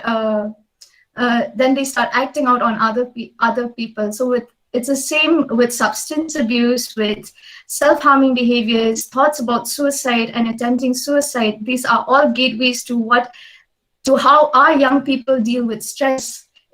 So these are the unhealthy, the healthy alternatives, the healthy coping methods, so to say. But I would like to say that these are proven to be helpful in reducing the symptoms of mental illness, in preventing for the symptoms from arising, but they are not substitutes to professional help. Now, being mindful, practicing mindfulness is very effective, what Reverend Father Provincial has said in the beginning, meditating and just being one with yourself, analyze your behavior. What am I thinking? What am I feeling? Why am I feeling like this?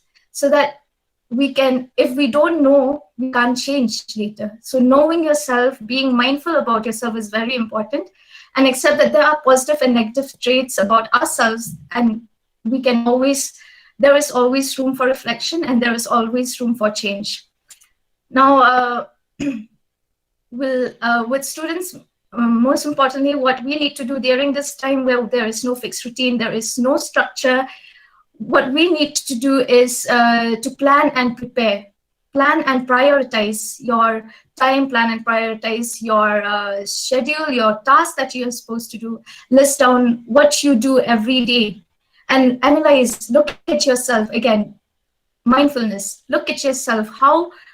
What time am I giving for family? What time am I giving for my health? How much time am I giving for my health, my family, fun, and most importantly, studies, because you are students. So young children can also benefit a lot from a fixed routine and a schedule for their activities. However, if you plan to make a routine with your child, it is important that you do it with them, not for them. Ask them for their suggestion. What time do you want to study? What do you want to study at this time? What do you want to do for fun? And not just be authoritative, so that they'll have a sense of control over their lives, and they take accountability also when they don't follow through with the plan. However, it's important also to know that there's a pandemic going, so let's not be too hard on ourselves. If we can follow through on 70% to 80%, give yourselves a pat on the back. That is more than enough. The next thing is journaling.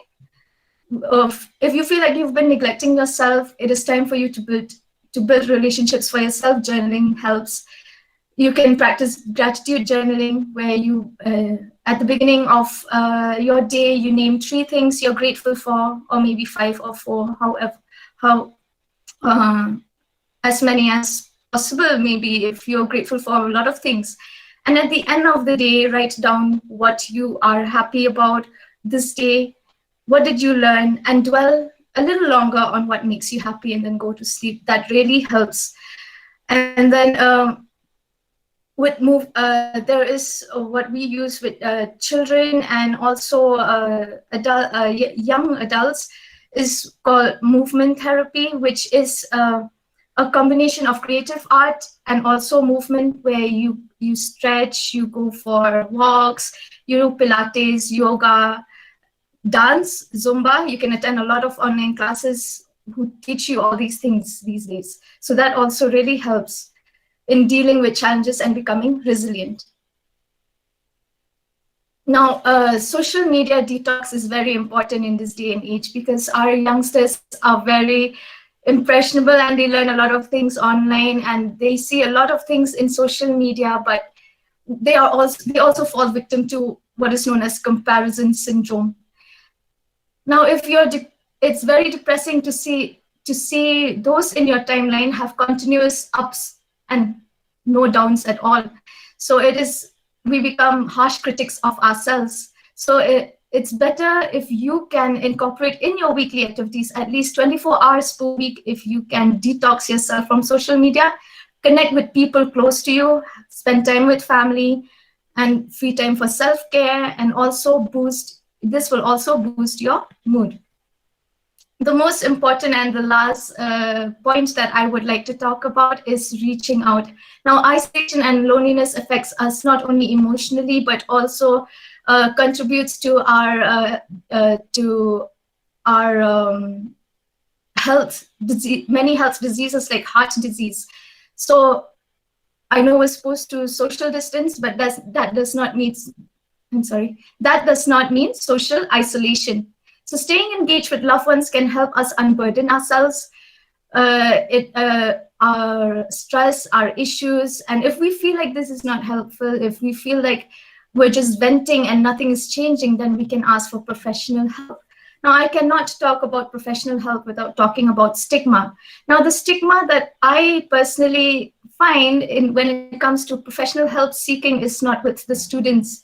It's most because they are fully aware. I see them talk about mental health on social media all the time, but it's mostly with parents. Parents feel if my child is going for counseling, if my child is seeking professional help, I have failed as a parent. What will people say about me?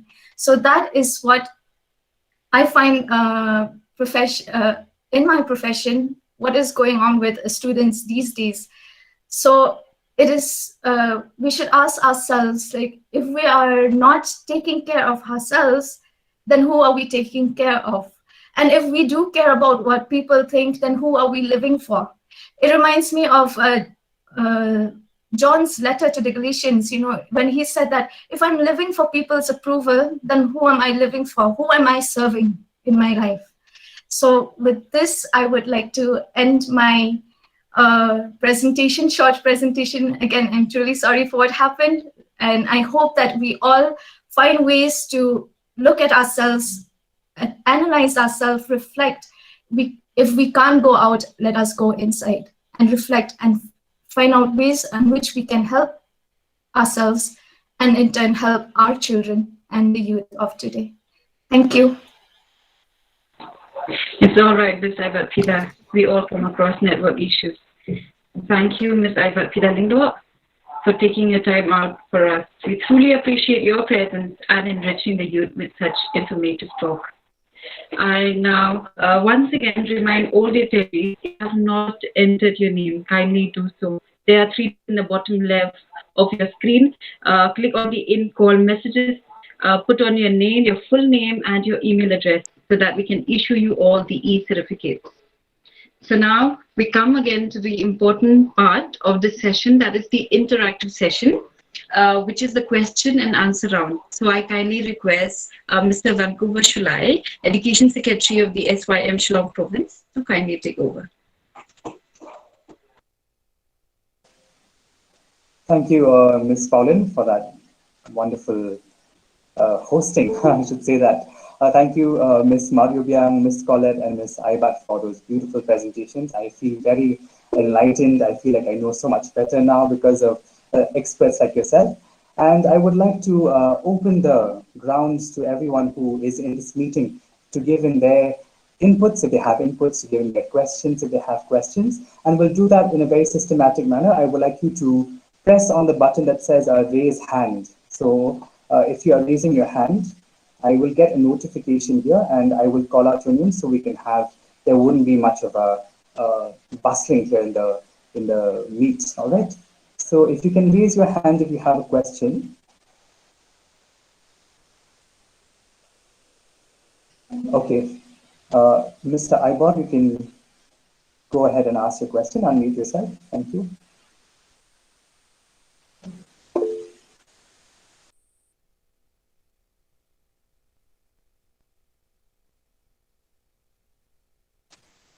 Okay, Royal, you can go ahead with your question if you have one. And please mention who you are speaking to, who you're asking the question to.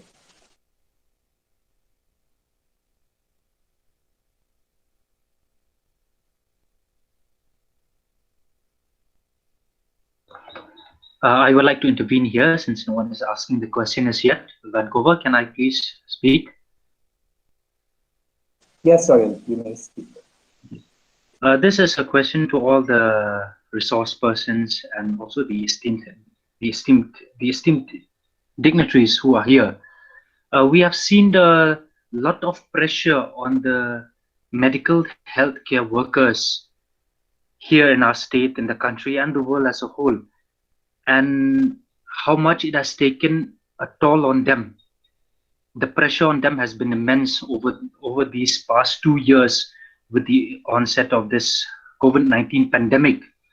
My question is, do you think there will be an effect on those who will opt to study in the medical line, since they have seen this effect on the medical healthcare workers over these 2 years that has passed by?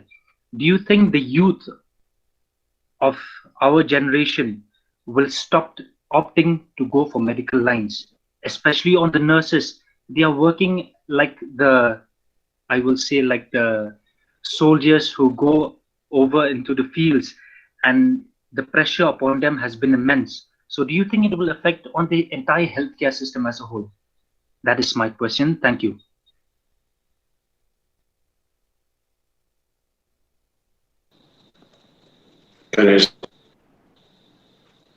Yeah. Can I answer that? Yes, Mr. Yes. Yeah. Yes, miss. I think when I ended the presentation, I said that, it is important that we as educators have a strong mind and we prepare them to have a strong mind. So I think if on our part we can do that, then maybe, we can make them feel that they should not be scared. They should not think that, oh, if I get into this line, I'll have to go through so and so. No. If, and again I stress, if we are strong, if this generation is strong, then I think the future generation can, they can opt for such lines. They can in fact feel privileged to work, as a nurse or a doctor, anybody, who has been working during this pandemic. It's on our part, we just here, we're facing the screen, but they are out there doing the real work, so to say. We have to make them understand that, that work, being somewhere in the medical ground, is not a burden. They should not feel that it's a burden on them. They should feel privileged. So it's our duty to make them feel that it's a privilege, and our duty to make them headstrong so that they can move on in the future without any fear. Thank you, Miss Colette. I would Can I answer to that? Yes, Father, please go ahead. Yes. Thanks, Ms. Colette, already answered. The second part, what I want to say, since I experienced in the room with the nurses, with the doctors. Nursing, to be a doctor, is a vocation, is a gift, is a profession. And therefore, God will every send many, many doctors and nurses who will take care of people, or who will take care of us. Second, when I was in a COVID room, where really I experienced how the doctors 24 hours, the nurses 24 hours or 12 hours or 8 hours or 6 hours there. And they treated us with love and care. So I asked them, my dear nurses, my dear doctors, so much you take care of us, and especially for me, I really experienced the love, I experienced the care, I experienced their healing touch. And I asked them, how you really do so much, 6 hours, 8 hours, 12 hours, and with the PPE from head to foot, where I couldn't see even the face of those nurses and doctors. I said, how? Father, this is a vocation, this is a profession, they responded, and this is my commitment, our commitment, this is our dedication. That is the response which I received from the nurses and doctors. I really praise them, I really thank them, and I really owe our gratitude to all the nurses. So really, once more, very important, I really need to pray for our doctors and nurses for the commitment on all health workers, the commitment, the dedication, they have the care, and that is very important. And I know that many, many of them, young people, men and women, definitely, they will definitely come forward with their generous heart, with their generous mind, and they'll have a challenge. Young people, they like the challenge. They want go back. They'll say, come forward. Now we want to come out and ready to help all the people who are in need, particularly during the pandemic. And this is what I said, the Lord himself will give us, because it is a vocation, it's a gift from God himself. That is our prayer. And that's our wish to all doctors, the nurses, and the new ones who will join in this field. Thank you. Can I add now 1 point? Yes, Father. Vancouver. Yes.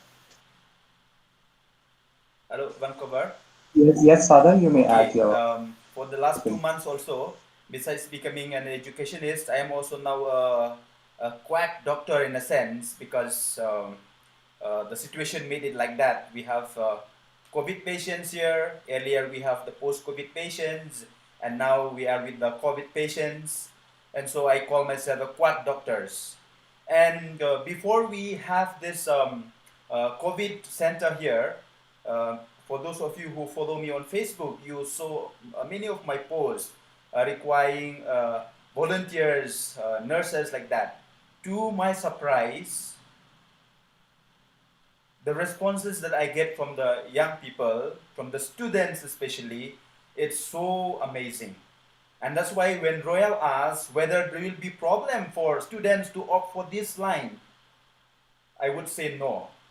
Our young people like to be challenged. They want to be challenged. They like to take a challenge in their lives. And I guess this is one of the tasks, the most difficult task that we are facing now is to be doctors and nurses.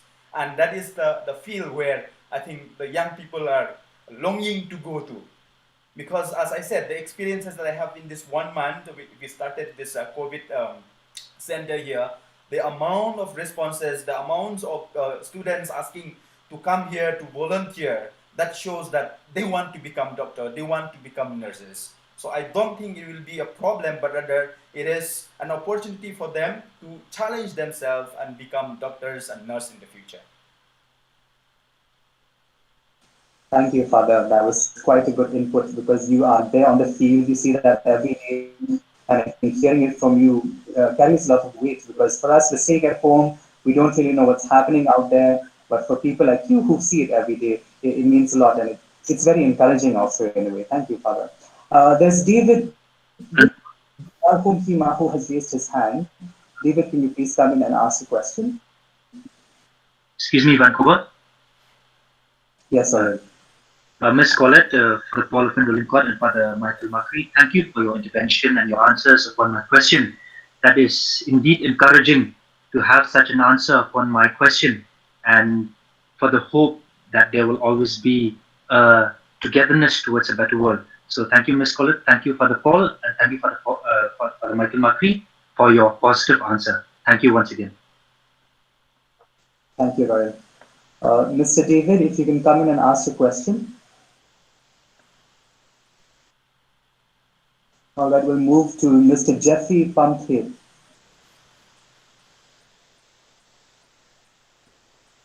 I believe Mr. Jeffrey is also not here. Geeta Hunmeri, if you are here.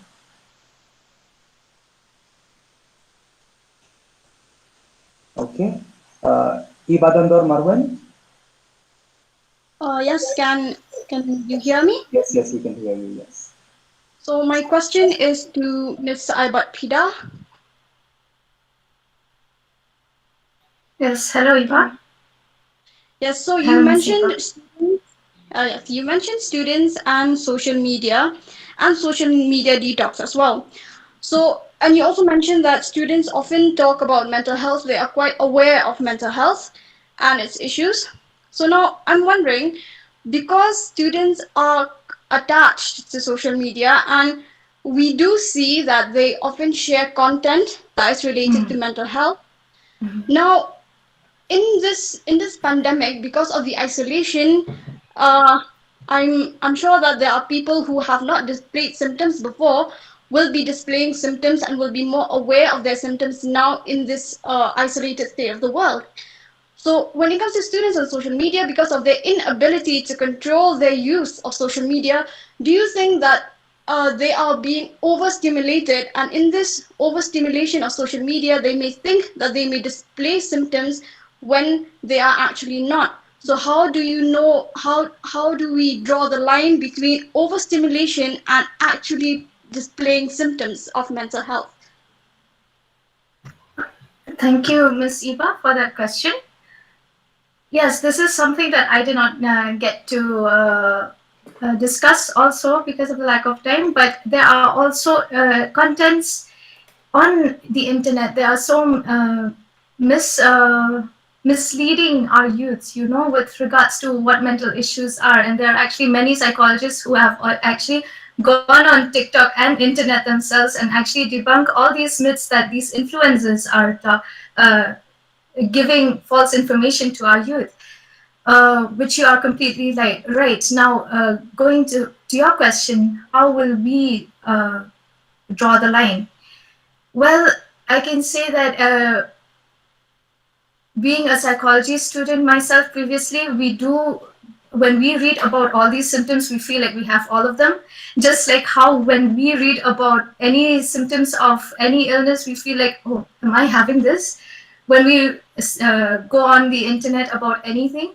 So to answer your question, it is if you feel like you have these symptoms, if you feel like you are going through these, you are facing these problems in your life, like I said, mindfulness will help. Just sit with yourself, sit with your feelings, not running away from them, and try to understand where is this coming from. And if you don't find the answers, then there is always professional help. You can get yourself checked, or you can call some professional and ask if for an assessment, because we do assessments. So you can get yourself analyzed from a professional. That is my answer to you. Thank you so much, Ms. Aibatphida. Thank you. Thank you, Ms. Aibat, and thank you, Iba, for that wonderful question. I'll only give one more slot because of the paucity of time. We are going into 8 p.m. I'll call in Bante Langiri. Bante, if you are there, please come forward and ask the question. Yes, thank you. My question is to all the three spokespeople that are here tonight, this evening. I have two questions. One is, what are some suggestions? What suggestion would you give on managing anxiety during the COVID-19 pandemic? And are people? My second question is: are people with pre-existing mental disorder have a higher risk on severe illness from COVID-19? Thank you. Yes, Ms. Maryobiang. Thank you, Bante. Thank you, Bante. That definitely is a valid and good question. I would answer the second one. It is a yes. With pre-existing mental health issues, and particularly with mental health illnesses or diagnosis, there's a tendency for it to become slightly worse with the continuation of lockdown and with us being restricted to our homes. So it is yes. Now, the first one, I would like to give you, if you're interested, a tool that you can actually use right away of anxiety. Now, just as Iba had raised the question of how do we differentiate between the stimulation and an actual symptoms of a particular illness, I'm wondering if overstimulation in itself would mean that you're actually, displaying symptoms of, mental health issues. But remember that symptoms need not necessarily, develop into a full-fledged illness, because there has to be a syndrome as well. So anxiety, the immediate signs of it to be mindful and to be aware of is your chest can get congested. There could be like a knot that could experience like a tight sensation in your gut. So it's very important you go to your gut, because that's exactly where a lot of your emotions can come from. Of course, there is a secondary one where you will feel electrical feelings in your hands, in your arms, your legs being shaky. The extreme form of anxiety that leads to panic attack, you could have experiences of feeling blurry, not being able to think clear. So Bante, if you could come on video, I'd like to show you what you could do, because this has been really good. This has been really helpful for particularly adolescents and young people to immediately engage into this exercise, which is a tool that's really helpful based on neuroscience. Neuroscience developed by Dr. Peter Levine. Okay, so immediately, if you're actually experiencing like a full-blown anxiety attack, then your right hand under your arms, okay, your left, which is close to your heart, and then your left hand just hold on here. Okay, so when you do that, you're soothing your nervous system. which is in full activation right now. So you're soothing your nervous system. If you need, you rock yourself. And while you do this, focus on your breathing, okay?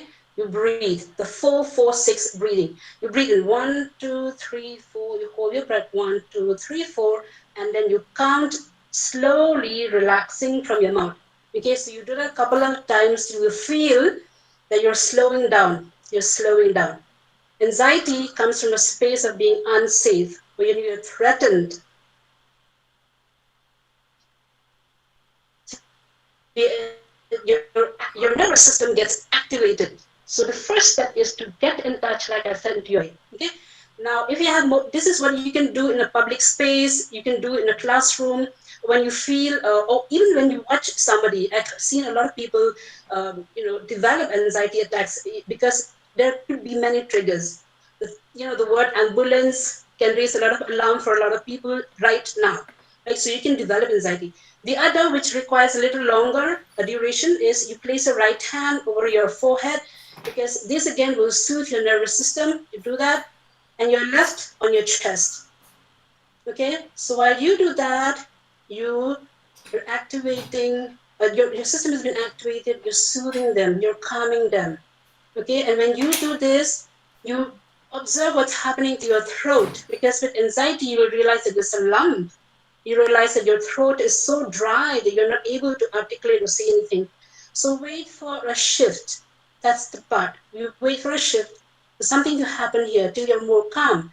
Then you raise this hand and go to your gut. Like when I'm doing, okay, you go to your gut. That is super important to calm your nervous system.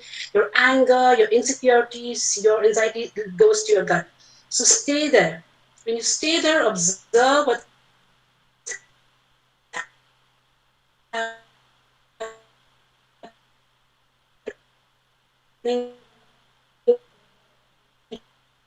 And the voice is cracking.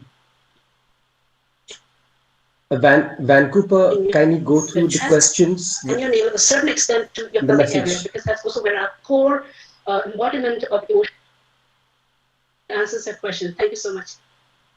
Thank you so much, I Ms. Pyrtuh. apologize for taking time. Thank you, Ms. Maryobiang. Thank you. That was very helpful. Thank you. I think we will all adopt that into our lives now, if not daily, but once in a while, whenever we feel stressed and anxious, we can do something like that. One last question from Mr. Mandhalang Sile. He asked Ms. Colette, saying, the pandemic has really brought problems to the youth. In addition to this, the fear psychosis has also developed in their minds with regard to the vaccination. How would you advise youth facing these two fears?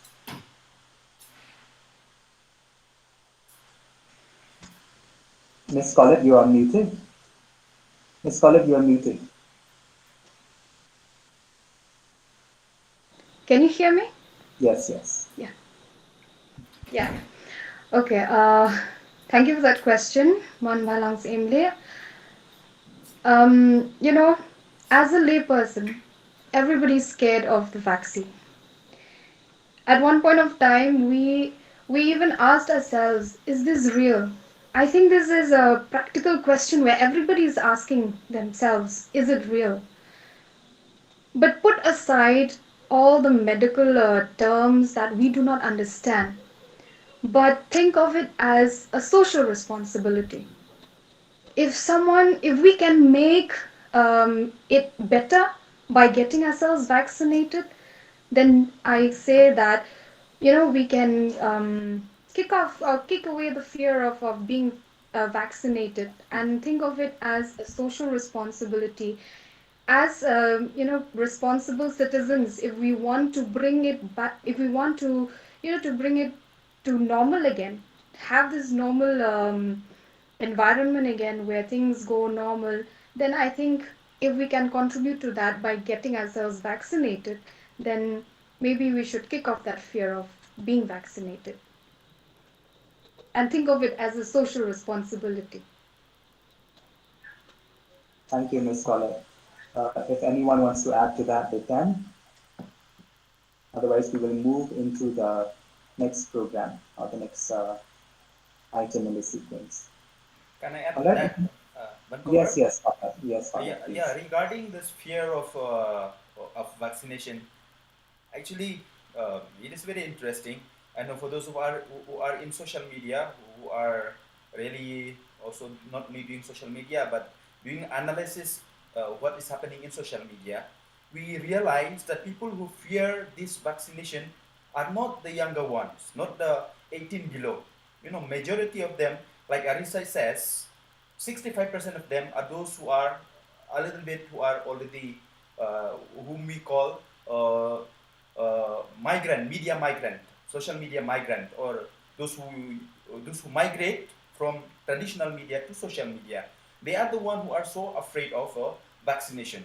However, the 18 below, the what we call the young people, they are not so worried. They are not so afraid of the vaccination. As I said, they are very challenging. They want to do things. They want things to happen in their life. So I think fear of vaccination is not so much with the students, but those who are in the 40 years and 50 years and 30s like that. Okay. Thank you, Father. It's almost humorous that the ones who are very in agreement with the vaccines are the ones who don't get the vaccine. So I guess that brings us to a close for the interactive session. I ask Ms. Pauline to please take over and continue with the rest of the program. Thank you. Thank you so much, Fran. Due to time constraint, you had to only pick a few names. In case you still have any question or doubts, like to the attendees, to clarify your doubts, you can always send an email to the respective resource person. I think you can all do that. We have come to the end of the question and answer round. I now call upon Reverend Father John Zosiama, Vice Provincial, Salesian Province of Shillong, to deliver his address.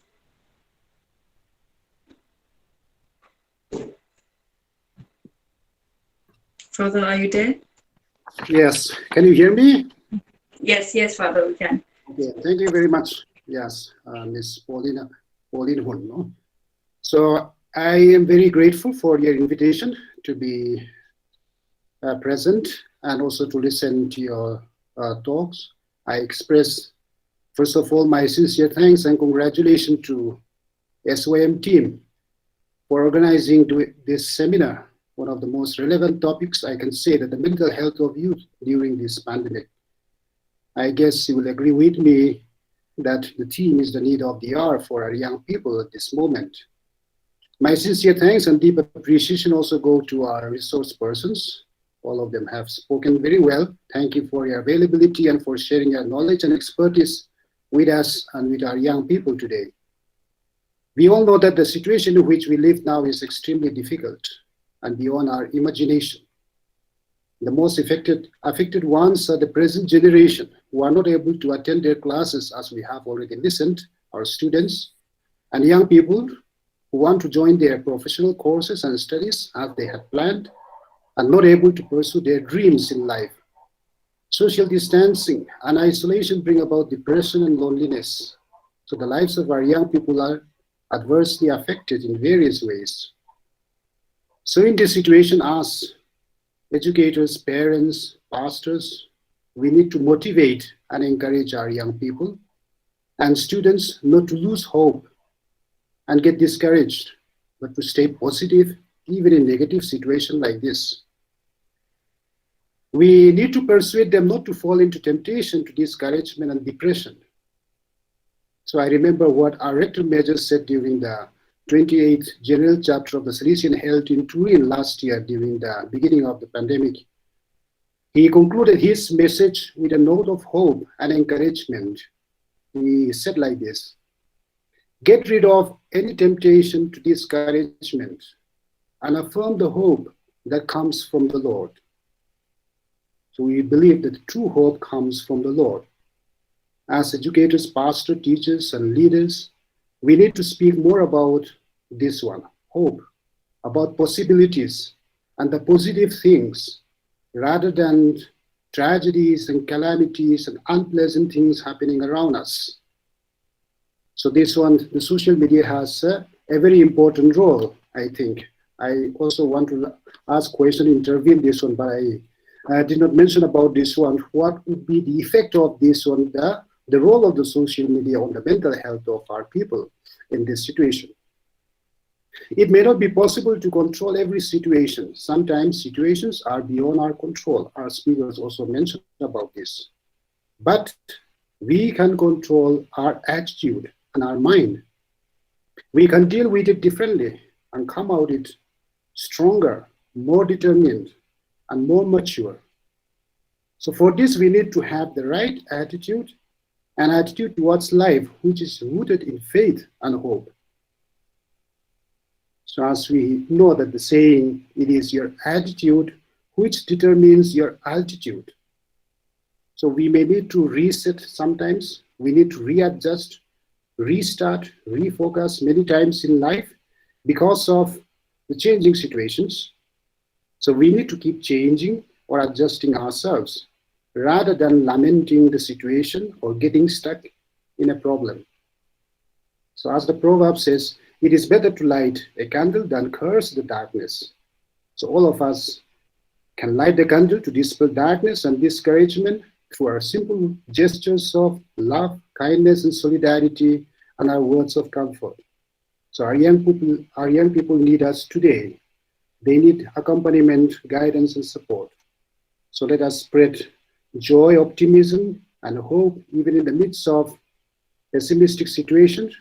And let us try to be beacons of hope and light to others and to society in this moment of crisis. Once again, I thank each and every one of you for your presence. Especially, I thank all the fathers and the brothers and the students and teachers, educators and SOA members, so many others who are participating, especially those who are participating from outside India, like we have some fathers who are there from Jerusalem and even from Germany and from Italy. And so they are listening and they were present here. So we are grateful to them and thank you for sparing your time. So may God bless all of us and thank you very much. Thank you so much, Father, for your presence, your message, your support, and kindness. Last but not the least, I now call upon Reverend Father Anthony Kharkumor, Pastoral Youth Delegate and also the Principal of St. Anthony's High Secondary School, to give us his vote of thanks.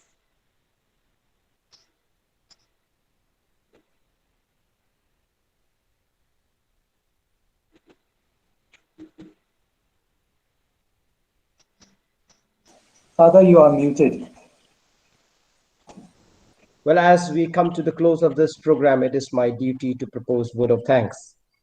And I always remember the words which goes, an ignite mind is the most powerful weapon on earth. We cannot run away from pandemic. We have to learn how to live with it. And this has given an opportunity to the mind to review, to rethink, and to relive. And in our lives, we journey and experience good times and bad times, easy times and tough times. But in spite of all these, God has given us a mind to set things right. As I propose the vote of thanks, I would like to thank the executive members of SYM Shillong for arranging such a wonderful, beneficial and fruitful program. A special thanks to Wankhar and Ms. Pauline for their innovative ideas, bringing out the relevant team to discuss, to interact, and to reflect. I express my appreciation and thankfulness to our Reverend Father Miguel Garcia, Counselor for Youth Ministry Department, Rome, for his message conveyed to the organizers and to the province of Shillong. I would also like to thank Father Provincial for presiding over, though he came late, but yet he was able to deliver a speech and preside over the program, motivating us and inspiring us at every step. I wish to thank Father Vice Provincial also for his speech and his words of encouragement and the message that he gave us this evening. He has always been there to encourage the youth, the SYM members, and we thank you for your inspiration.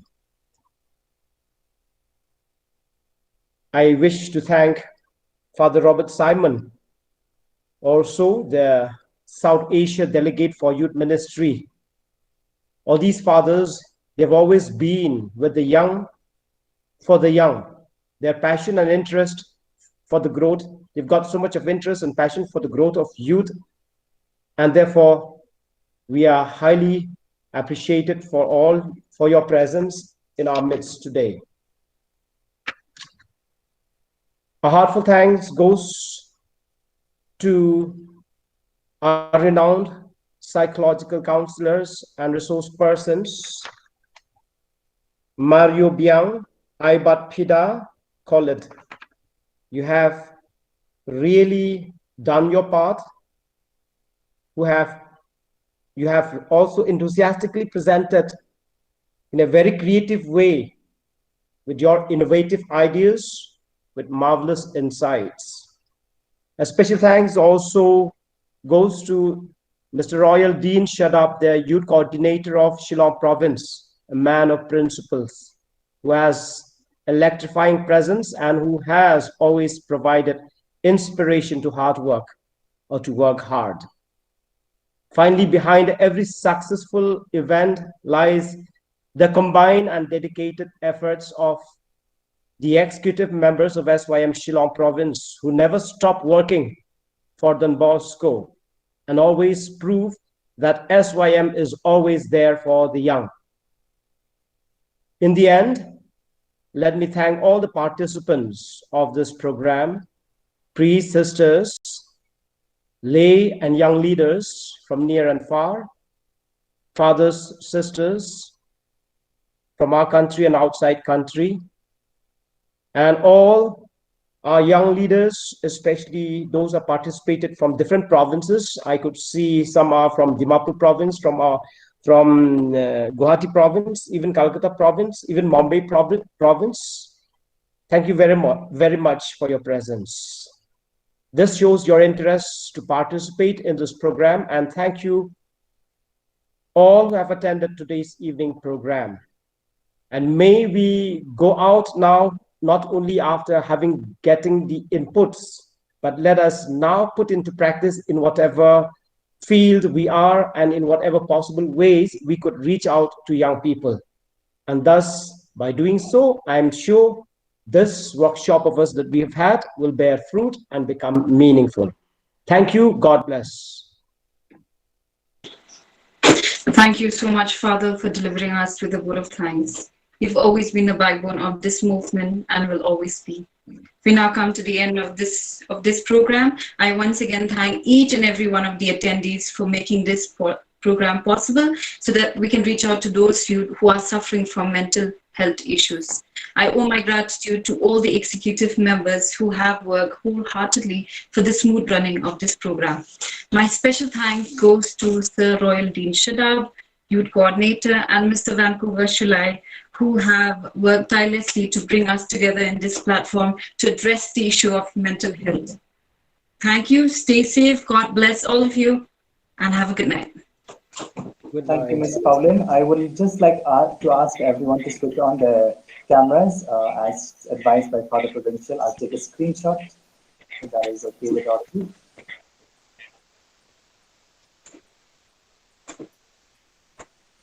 Okay. Yeah, somebody can do the screenshot. Yes, Father. Yeah. I'll take that, Father. Thank you.